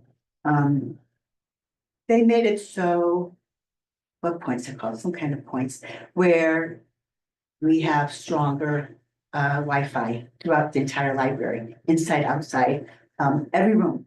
They have like, they installed, oh, like 12-foot square access points, maybe that's what they're called. We had, we have security cameras that some work and some don't. Unfortunately, found out that the kind that were purchased were more for house and not for businesses or buildings. And we were hoping that with the addition of getting this extra punch of, internet, Wi-Fi, whatever, that it would take care of these cameras so that they would work properly. We had our IT group out tab yesterday, and they're not, again, they're not strong enough. It's not working, and it's not gonna work. And so we were thinking about, maybe getting, new, different security cameras. Along with that also would be, we need a new phone system. We had, when we first opened up, we had 9 phones. We're down to 4. 2 in the front of the building and 1 on my desk and 1 on the director's desk. And if they go, we're in trouble. And the thing is, and they keep dying off. They're 20 years old. They're obsolete and they're not, they don't go with, they're not comparable to our Otis elevator and they're not comparable to our security system. They're all lined up, like everything's connected to each other and to our computers. So we've had issues with our alarm system because of our phones, believe it or not. And we have an issue that so far we're buying time with Otis elevator, hoping that nothing breaks, because if something does go, again, everything else is compatible to it. So we're in the process now of having to upgrade things, just out of necessity. Even though they still work, not really. So we're kind of, again, putting Band-Aids on such things as this. We're making do, and it's great. And I don't want to spend the money anymore than anybody else does, but it's like, I'm afraid we're only gonna get away with that for so long. So that would be another request that you Yeah, guys would want. Which again is something new. So those are the 4 things, the milling and the burn and the new phone security cameras was 4 things that it wasn't even thought in our head 2-3 years ago. Yeah, so there's a roof in the out years, there's some sort of site work paving and or grooming. Yeah. Comprehensive project or something. And then there's some potential requests for IP data phone. And I just the general infrastructure. Teams working on it, or Carl's working on it. I think it'd be helpful for somebody to make a summary sheet that maybe page or 2 Yes, long and again, I'm. of so sorry. both on priority, what year, and just 3 or 4 lines of what it is. Ignoring the quotes and things like that, that's considered backup, paperwork for us, but just get the overall concept of, you have 5 projects, 10, 20, and to the nearest $5,000, what are they gonna be, kind of thing. I know, I'm so proud, I thought, oh geez, when we first had you guys out, it was like, we showed or told you about like 20 projects, it's like, yes, this is only 10. And then I thought, shoot, now it's 14, but at least it's less than what it would have been, yeah, so little strides Yeah. as far as getting things done. But to that end, I think it would also be advantageous if you're looking at somewhat related items, are there opportunities for you to do them instead of being funny little projects, are there opportunities for efficiency? Like you've tried to do with some of the exterior work, with the windows, doing all of it at the same time. I mean, It would be stuff helpful. like one of the proposals is for grouting and caulking the mortar joints.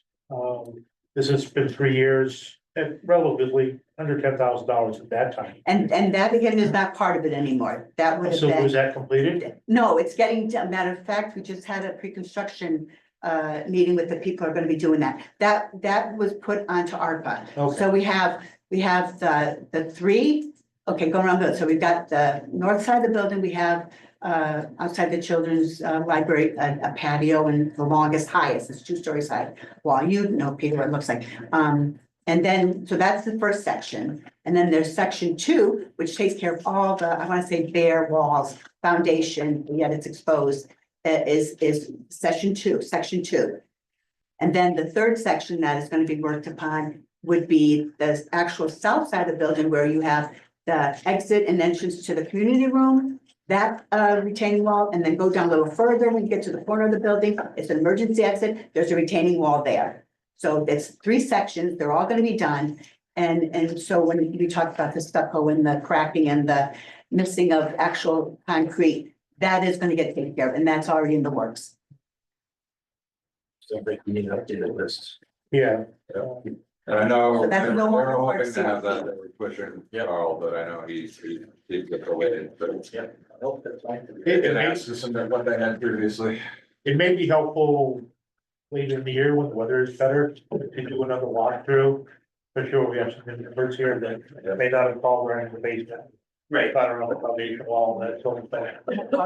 He probably would love to do it with this, because he likes to share information, he's a good teacher, he not only tells you, but explains you things and why and whatnot, so it's quite an education. We've had a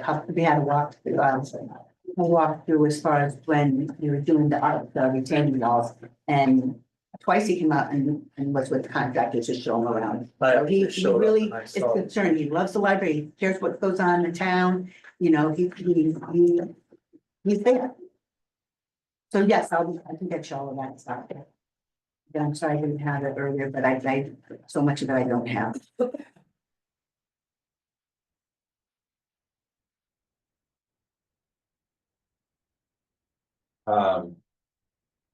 Will you relay that request, Deb? Do you want me to reach out to? You can back it up. I will relay it. It'd probably be me who's doing it, be doing it, or work with Steve, hopefully. Yeah, no, I'll pick a backup email or whatever. A reminder. Just looking for a prioritization list, a brief description of what the projects are and, request for any updated values. The placeholders. Deb, did you guys get your Wi-Fi like working as far as Zoom meetings go, or is it still kicking everyone off It's every fine. 15 minutes? It's good. That was resolved, but no issues. Finally, Okay, good. thank goodness. That's why I kind of thought you guys were having issues. I think, oh man, I know those are that feels like, you know, but no, we've been right on spot with it, which is good. Speaking of Zoom, I just received notice yesterday from the Department of Homeland Security that Zoom has a security vulnerability and effective immediately, they will no longer be using Zoom. Really? Yep. So what does that take for They're the? going to Microsoft Teams for now. For what? Microsoft Teams, which is a competitive product to Zoom. Is it free? I think it's a free version, but just like Zoom, you can get a free Zoom one, but it's only good for 40 minutes. Otherwise you gotta pay for your Zoom account. Or someone's gotta pay for their Zoom account. So yeah, that came from Homeland Security yesterday. Oh, No more boy. Zoom. Only good for so long. I'll send that this is. Because it's somewhat of that request. So I will, again, this extent. And follow accordingly. Thank you so much, guys. I know your job is not easy, and I know I'm not terribly good at when I'm talking and doing such things. So I appreciate you bearing with me. We appreciate your collaboration. Thanks, Team, all about it.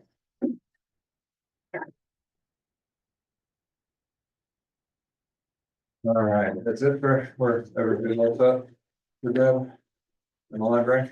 I'm sorry, what was that again? No, I think we're good. We're Right? good with Thank you library. very much. Yeah, you're good. Sorry, I'm trying to organize paper in the back. I apologize. All right.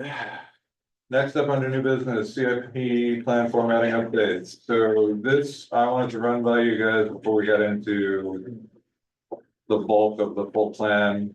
Not updated for any project particulars. Really, the values haven't been updated by native, and I realize it's been printed at a zoomed out scale. But Yeah. So aside from, there was an earlier discussion talking about potentially reworking this with an updated spreadsheet in full. This is not that, that's a whole separate discussion. What I was trying to do, or what I'm hoping to do here, is to make this more user friendly for us, so I've gone in and checked formulas so that, you know, as we update things, it should automatically total to the greatest extent we can. But there are a couple of formatting tweaks that I just wanted to get your thoughts on. First off, and it's not filled out. We got a column in here, column B, which is just new, where we can start tracking CIP request numbers so that we can actually identify projects by their submissions, which we aren't doing currently.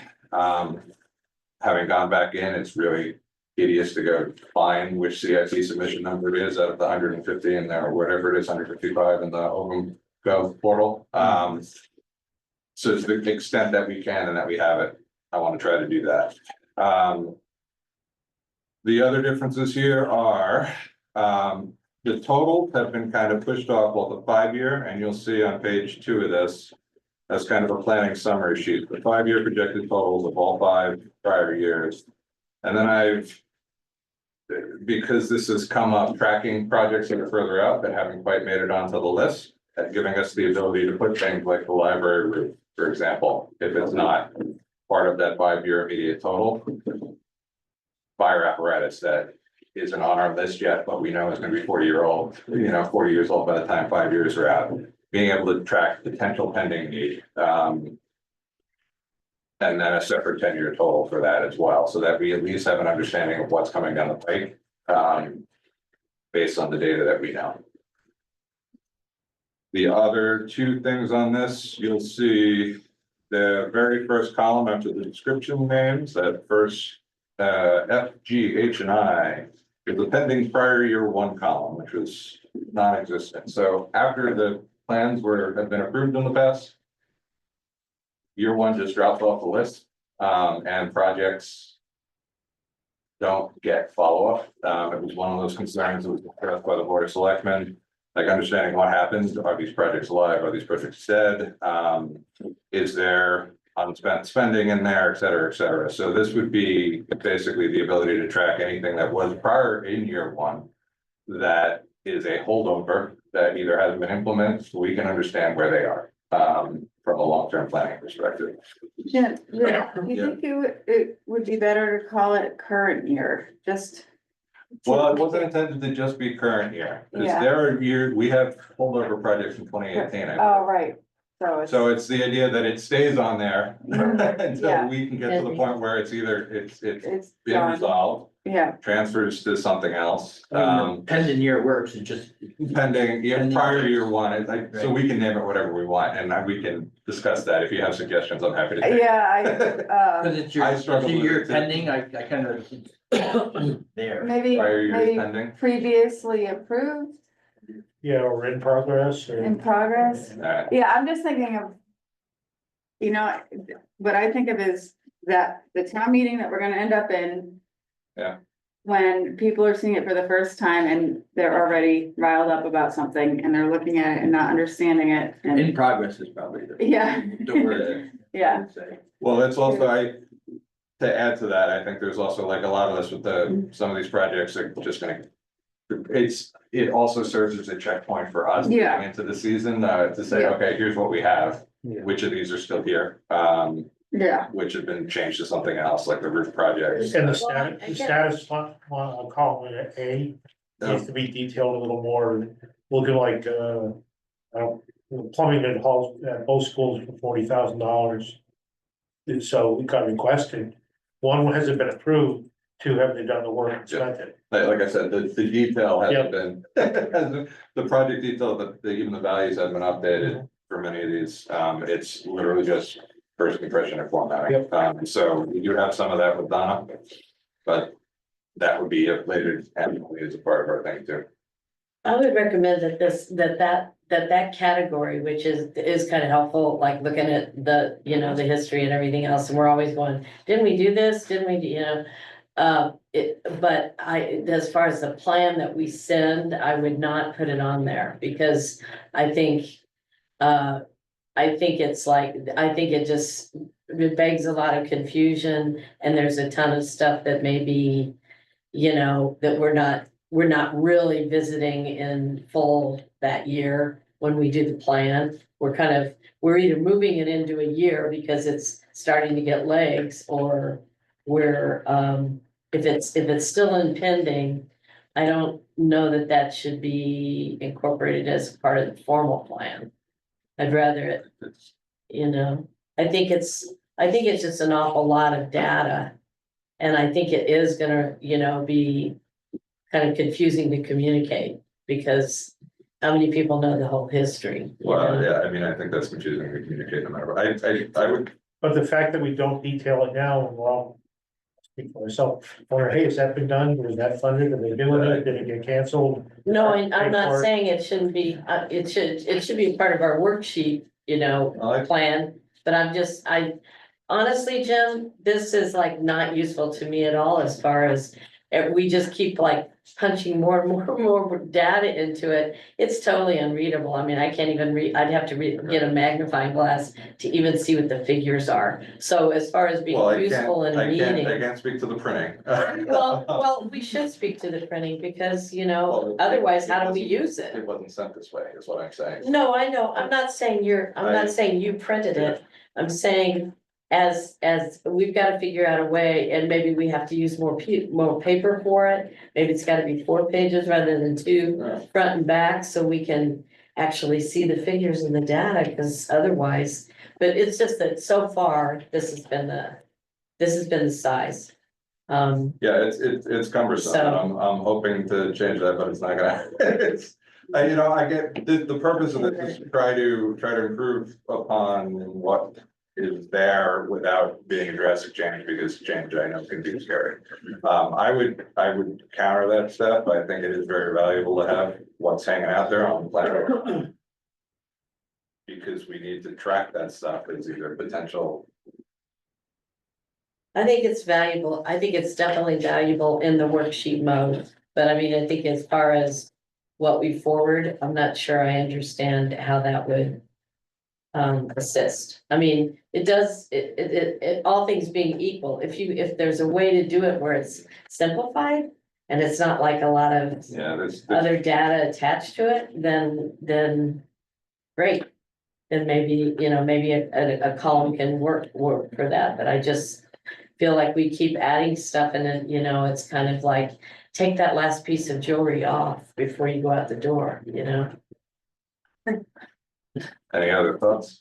On the value of keeping projects that haven't been completed yet to maintain what we're just basically just tracking with? You know what I'm saying, though, I'm saying, keep No, I- it now, keep it for the work of the committee.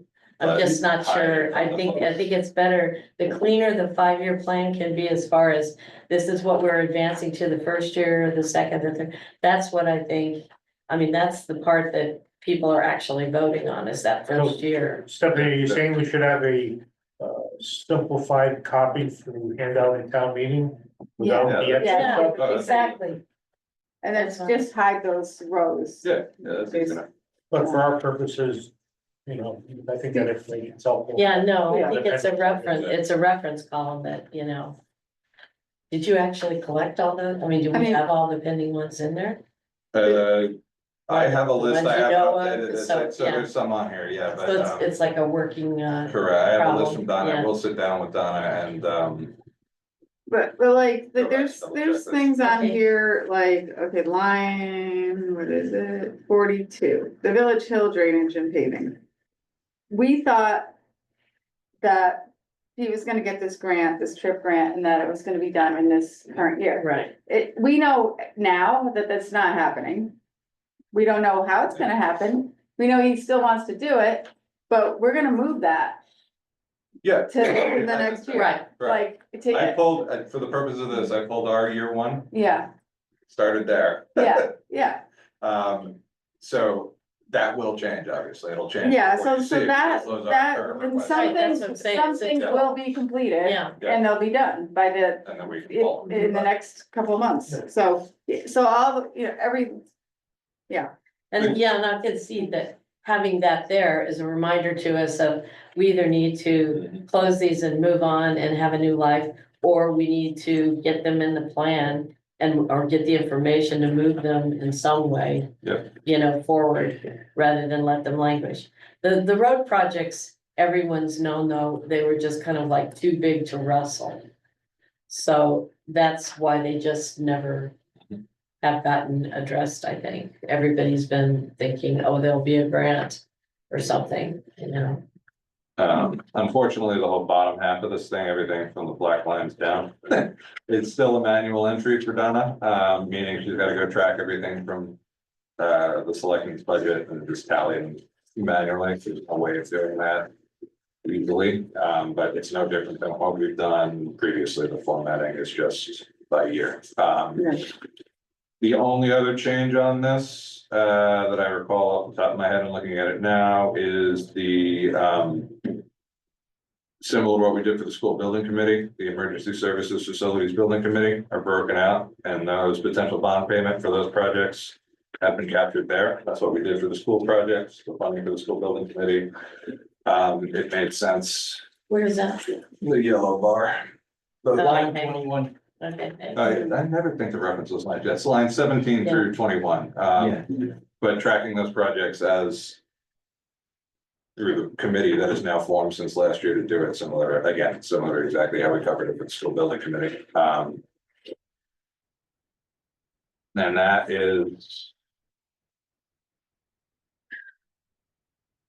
it. There's really not the content, the way we lay these out, the fund source, local funds, other, none of that has really changed. We just added some before and after columns and tracking numbers that will hopefully get all done before the 19th. I have a question. So this spreadsheet is Donna's spreadsheet that she uses with modifications that you and she did collaboratively? I see. I proposed this. Donna has it as well. She has not made comment yet. I was hoping she'd be at this meeting again tonight. So my goal is to reach out to her again in the absence of any discussion and see if I can sit down and meet with her and see what her thoughts are. I have met with her about trying to streamline alternative spreadsheets, but we're not going there this season. This is cumbersome. Yeah, it's going to be, at least it's a better capture than I know like it was 10 years ago, but it's a lot.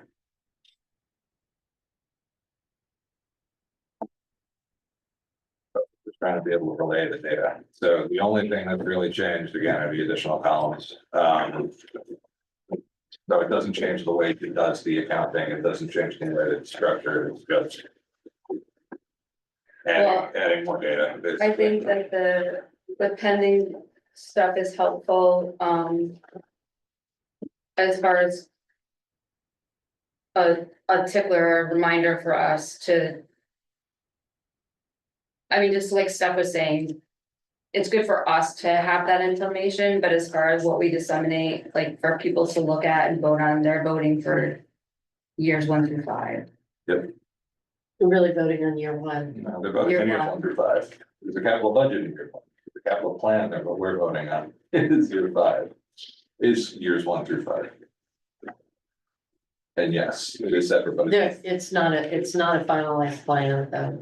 After, you know Yeah, what I there's no mean? It's like, commitment in yours. there's no there's no commitment commitment. at all, So it is a plan. We are voting forward as a plan of action. The capital budget is year 1. which we all know will Yes. change though. Correct. The years 2 through 5 will always change. Yep, absolutely. Anyway, that's why we do this annually. Yeah. Um, Understood.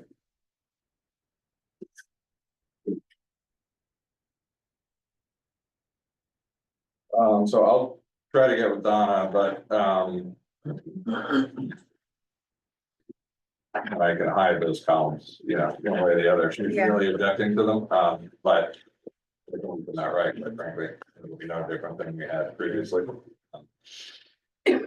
But What's the objection? What's the objection? Did you say no, there is an objection? no, Oh, okay. I said without, all right, sorry, without objection, Objection. and with Donna's input, hopefully between now and the weekend, so that we can start to populate all of the actual data that's submitted. I'd like to start with this. We can revert back. Or delete elements as need be. Initially, and we'll figure out what this package is as before the final is approved. Can we talk about the printing, because the more we start really arguing projects. Yeah. I'll just go, whatever you guys think, because I really can't read it. I mean, it's, you know, it's unreadable, so. Any good document, I mean, any good tool needs to be usable. Yeah, and again, the formatting, it's the same size, top to bottom, as our prior spreadsheet was. I don't know why I got it this way. So. Yeah, It hasn't changed that. there's room for it to grow, yeah, with the margins being what they So are. I can't, you know, we can't, without a wholesale change to this, I can't say it's gonna be anything other than 11 by 17 piece of paper.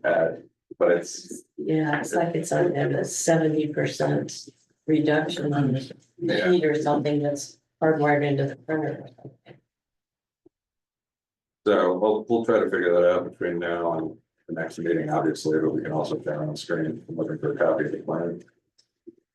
I guess what I would be looking for is,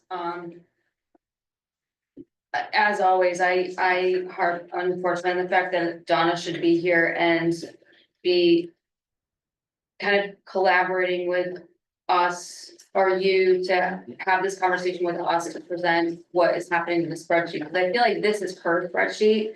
And as the business manager, it's her spreadsheet because she works in it, she lives in it. And changes that we would request or you would request of her as a committee would be. I mean, I would hope it would be done in a collaborative way so that it furthers our ability to do work and eases her burden during budget season. That's the goal. Right. I understand that. It's just hard because it's a gaping hole of presence. I I hear you. I know. know. Hey, We do not have control over her time. so, and to that extent, to the greatest extent, we could streamline at least the data being captured, you know, that's what I'm. That isn't in. Yeah.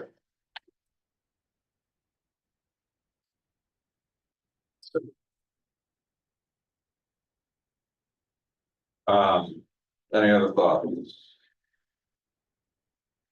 The one thought that I have, struggle with every year. Oh, that's right. Is what to do with these the big payments, like, line 15 is the bond for the school, where we have the bond payments in line 14, but the actual, you know, total amount of the bond. And Donna wants to put it there because she wants to show like it's a $12 million bond. So she feels like it needs to go there and that the bond payment would then be in the local fund column.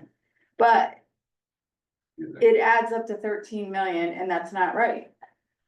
Because it's not 13 million in that year. So I don't know, it might be that it's just one, I tried to change it one year and That's been an ongoing problem, because it shows the yeah, full price and be it a lease price or bond Right. price So, together. yeah, my suggestion personally, because what actually affects the budget and mhm, is. is the bond payment. So. You know, I think the project name could easily carry $15 million general obligation bond or whatever. Yeah, I think title. that's what you That's do. good. And Yeah. she can That's good. essentially, if we need to track bonded projects, it's a manual tally already. Right, and it's not that It many, can just be it's a like two manual at the tally moment, again. so You know, yeah. It's I think- 2 or 3 bonds, that we can, Because Yeah. that number just ends up getting added into all the totals and it makes people It look at screws it and everything think, oh, yeah, it's $12 million this year, Yeah. $14 million But it's not next year, actual and that's benefit. not Yeah, it's it not. at all. So, Yeah, It's like, freaking people like for the out. That would description be a says, good, that would be a good change. Well, Yeah. line 15 says bond, Yeah. building repair, public, project schools. You could put parentheses, 15 million or whatever. the $12 million general. And then just over obligation the right, you could list what the. The actual payment. Yeah, Yeah, I think that's. Cause did we do that with the library too? I don't remember doing. Well, it. the library is, A different it was bond. 20 years ago, so I don't know It's what all they different did there. back then, but. But I doubt they put the full amount and counted it twice with the bond thing. You know, Right, counted right. it. Yeah, I don't think so. Yeah, so that's a different, that's a modernization. Sort of. Yeah, I think your idea is good, Jen. yeah, I Just think like so, list Jen. Just list put it it on in the the title. category, on the naming of the line. in the What interest of the, not what the making. big number is. Yeah, I mean, I think it's the way to do it, but in the end, not doing anything without Donna's buy-in. Oh, to sure, that too. collaboration. Yeah. Battery lines. Sorry.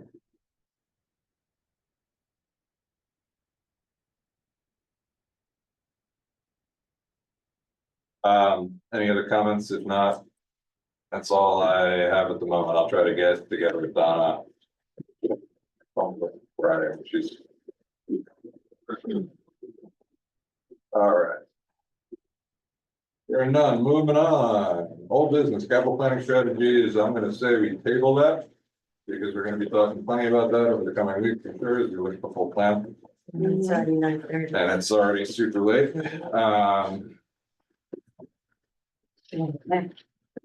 So with that said, moving on, any objections to that? No? All right, outreach communications, before we get into the fire department stuff, the only outreach I had is I have a meeting set up with Phil, just to talk about that long-term payment stuff on Friday at his request. I haven't confirmed the date, but I believe the 19th then is Yes, still a go for as far as I know. expressing or showing. Is it just, you're just sitting with Phil, not the Board of Ed? I'm sitting with Phil on Friday to talk about what What the the board is requesting. Wednesday before our meeting is when that will likely happen.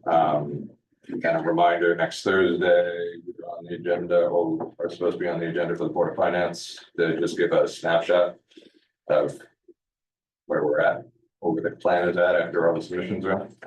So that is on the docket too. And beyond that, I've, barring any other conversation, Well, I've got before- nothing else to add. Could I just ask about the Phil thing? Yeah, sure. So will we have any information, this segues into the other, will we have any information about what transpires? Or So- is he asking that it be kind of for now on the QT just with, Bill has asked for setting up, because the Board of Ed has asked for a presentation, or not a presentation, but a discussion and a yeah, basically a discussion before the Board of Ed on potential that long-term bonding strategies and potential impact stuff that I had preliminarily kind of thrown out there as a discussion. So he wants to see, he thinks it could be a valuable tool for the board as they plan for large capital projects. So he wanted to get together and talk about that and develop how he sees it could fit with the boards. so basically using your gadget, your model that you A developed? streamlined gadget of that ideally would then be talked about here as well. I don't want to go into the weeds with the spreadsheet. Like that, the goal is to, talk about it from a capital planning perspective. Right, Opportunities to consider, okay, so. Yeah, I don't think we have a clear request, he's not, I misunderstanding of it, from the Board of Ed, where they're going. If they try to box the whole thing, box a part of it, then have to come back later, do the $2 million a year, and go way out forever, or. Yep. Revisit the whole new school thing. Yeah, I think Jen, you could speak to it, and you're on the red, so. We're continuing to talk about it. I think budget season this year is, you know, nipping at our heels, so the conversation about school stuff is an ongoing topic. With no resolution yet, but I think that from the perspective of the discussion could, at least help open that. yeah, I think it would Right. maybe firm up some numbers or. And from a what we already CIP have. perspective, we need what road we're going down, and it's up to the, each department to do the request based on where they wanna go. Yes. I'm pretty sure it's still coming. I don't wanna say the wrong date, For what? imminently here, right? Is he coming back here? I don't have them on. Okay. Back here. Yeah, next week is. But it'll be- See, I was So confused the- about that too, though. I thought the first time he came, that was what we know today. I want to give you an idea. But was it, or was that the show? Because there's not gonna be His anything. request is to level fund for this year, the 1.375. All right, That is a request okay, at this time.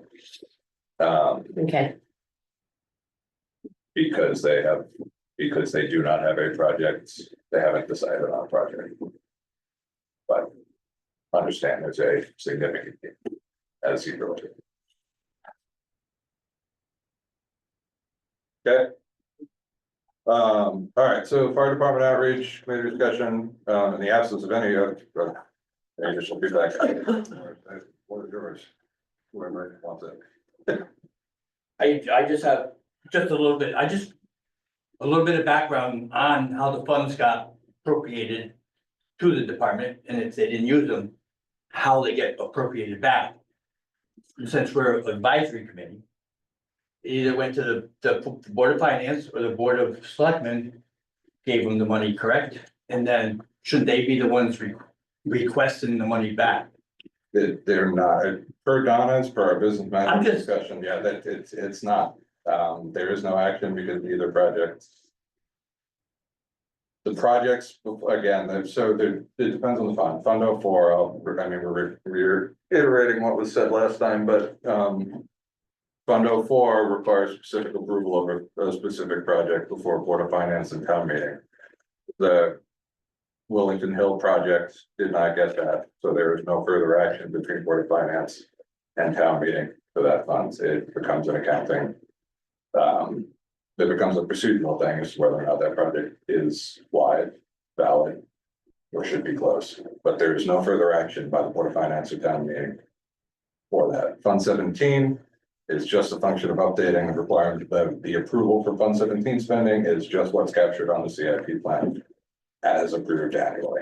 So if there's any change to Fund 17, meaning a project is dropped off the list or a project is added, that approval to spend funds from Fund 17 is just a part of the capital, the approval of the capital plan for the year. So the only requirement is just an approval of the capital plan and how it's captured on that spreadsheet. So.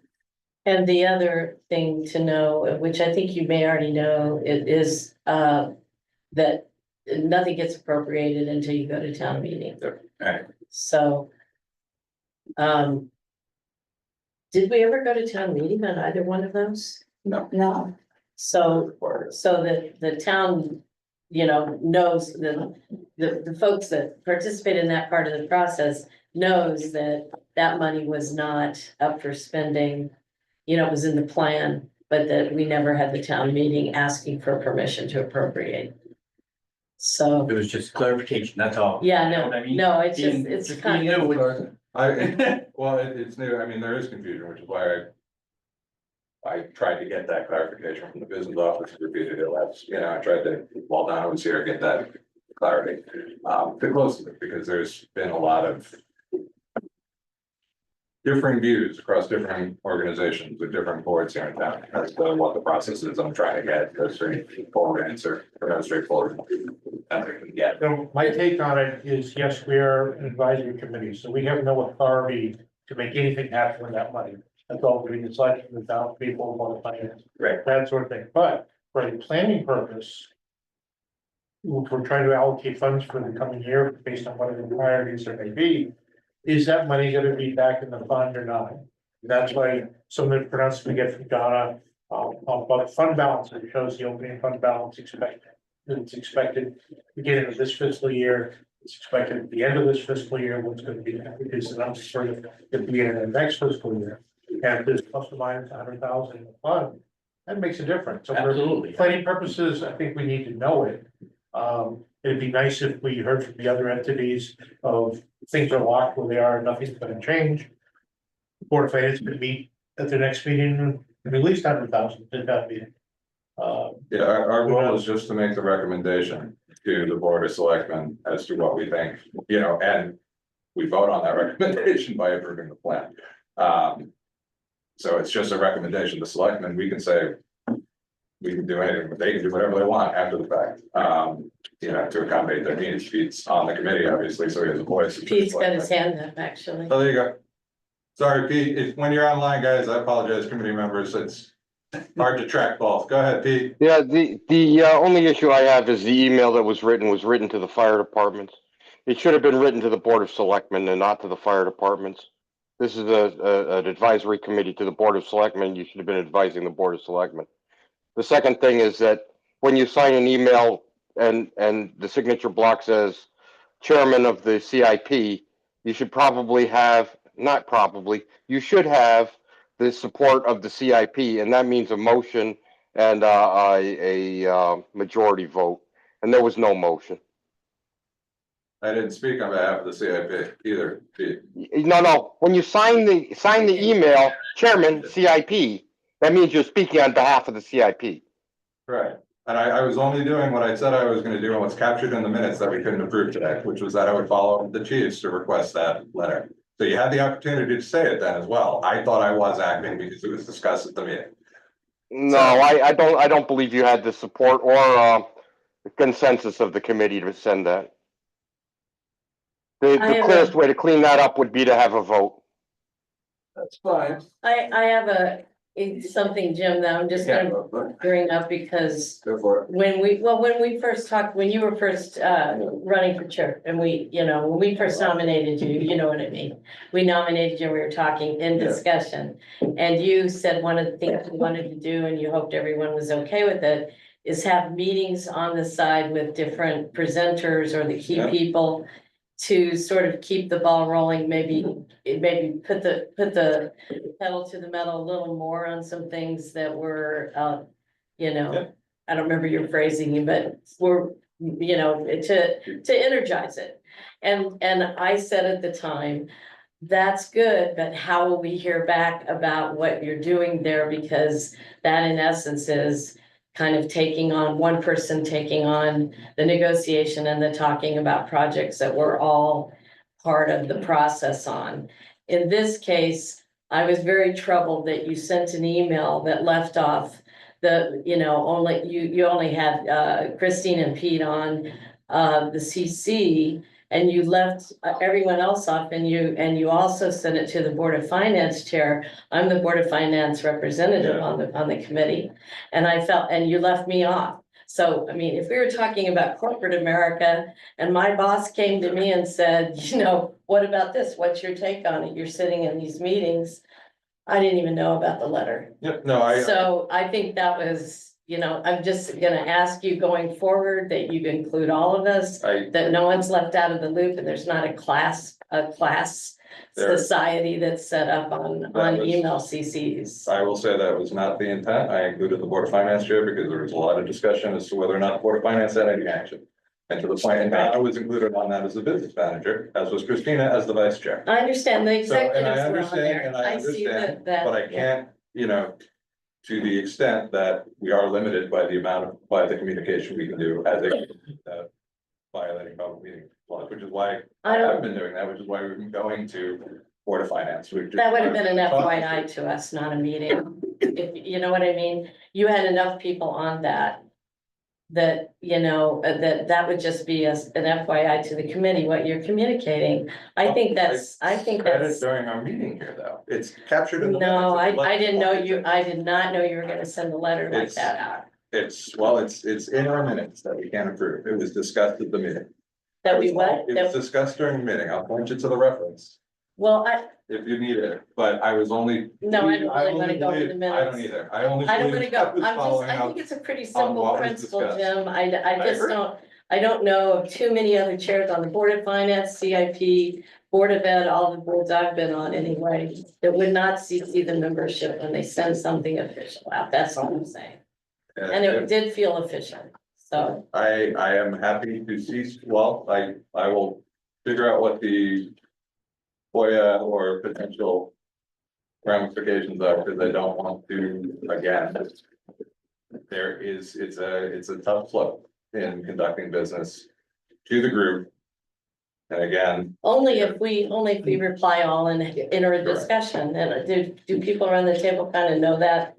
well, that's why, that's why. Yeah, the I other- was BCC'd on something on Friday and, just, let's not have it happen again. So let's move on. Let's do this. Okay. I'm just saying, keep us in the loop, because you're already operating outside of this Right. committee, so it's good for us to know what's going on. I am operating outside of this Open. committee by speaking. I told you when I'm meeting with Phil at their request. I told you when we're going before the other boards, and you're welcome to attend those board meetings as well. I can only, I don't know what more I can do to be You transparent. can and open CC about us that. when you send something, that's all I'm saying. I will try to do better in understanding what they're looking for. So Mm, we can't have communications back and am I forth. being unclear?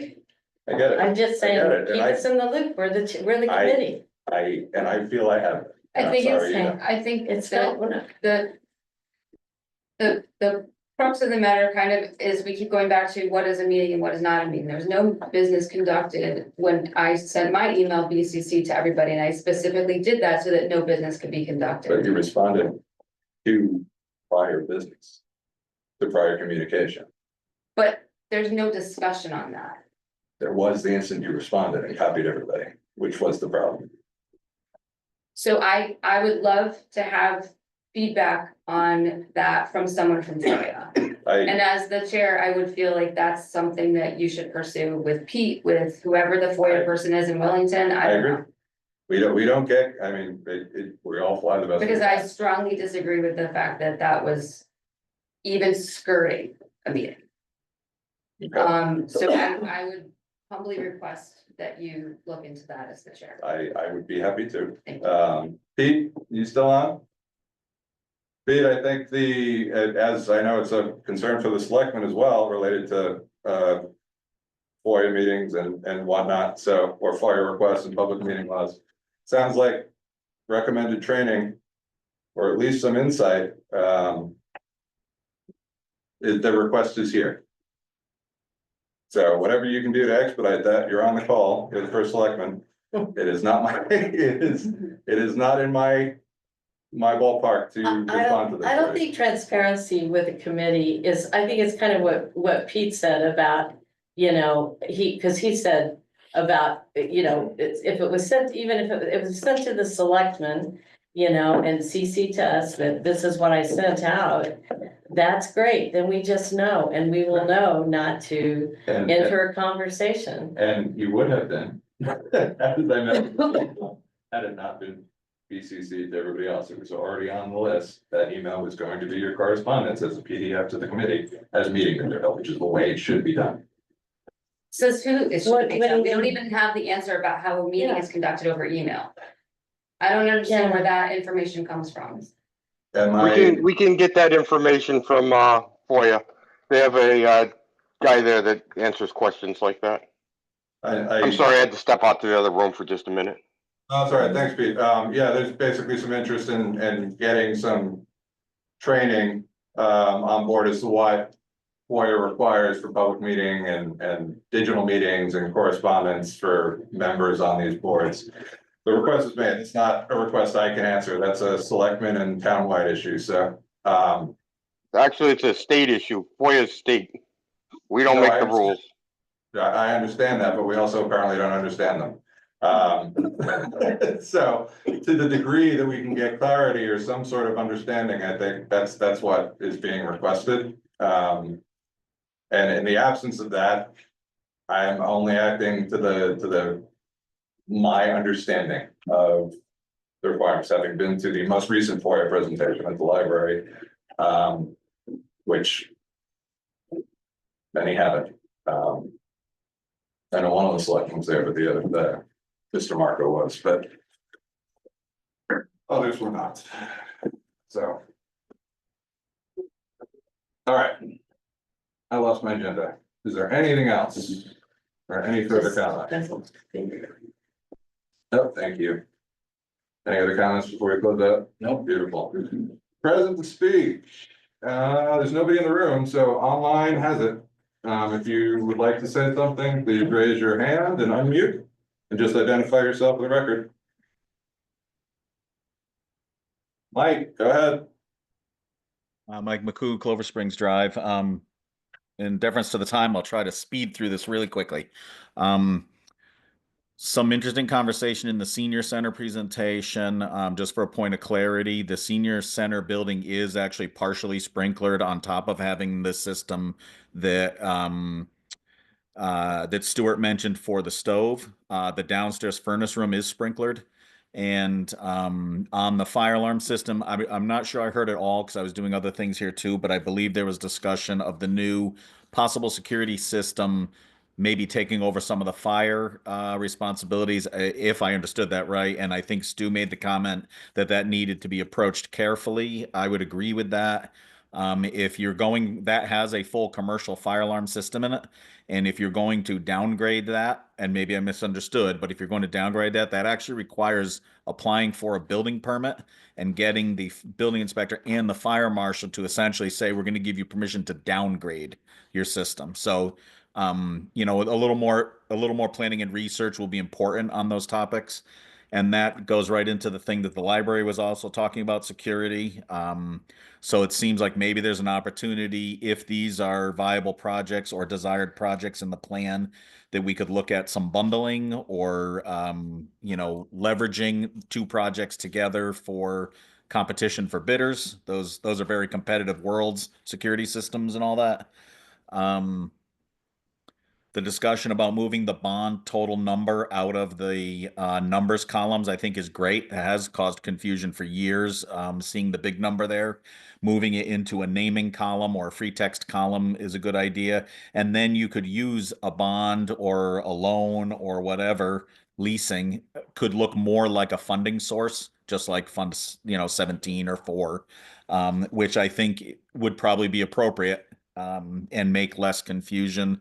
Speaking of less confusion, the conversation about keeping the plan presented to the public as a 5-year plan, I think, is very good thought process for minimizing confusion and also for following the mandate of CIP, which since the first CIP plan in 1992 was a 5-year looking forward plan.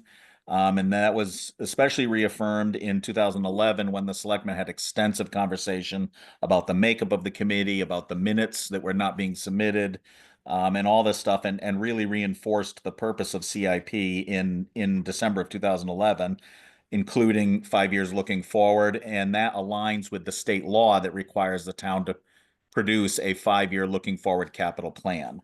And I'm not discouraging looking backwards or looking 10 years out. I think those are all good ideas. It's just how you present it.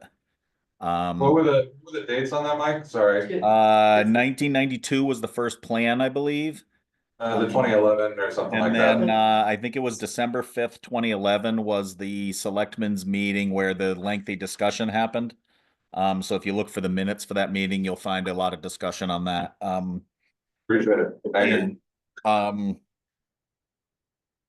And then on the FOIA thing, not to dig into that too deep again because of the late hour, but I agree that communications to the group, FYIing the group on the actions of the committee chair is completely appropriate, not in violation. And fortunately, unlike a lot of state agencies, the FOIA Commission's website is really good. And a lot of this information is readily available, easily searchable on the FOIA Commission website. They're very clear. There's multiple, they put all their adjudicated cases on there, and there are multiple cases discussing emails as illegal meetings or unannounced meetings. And there's a lot of clarity in those decisions.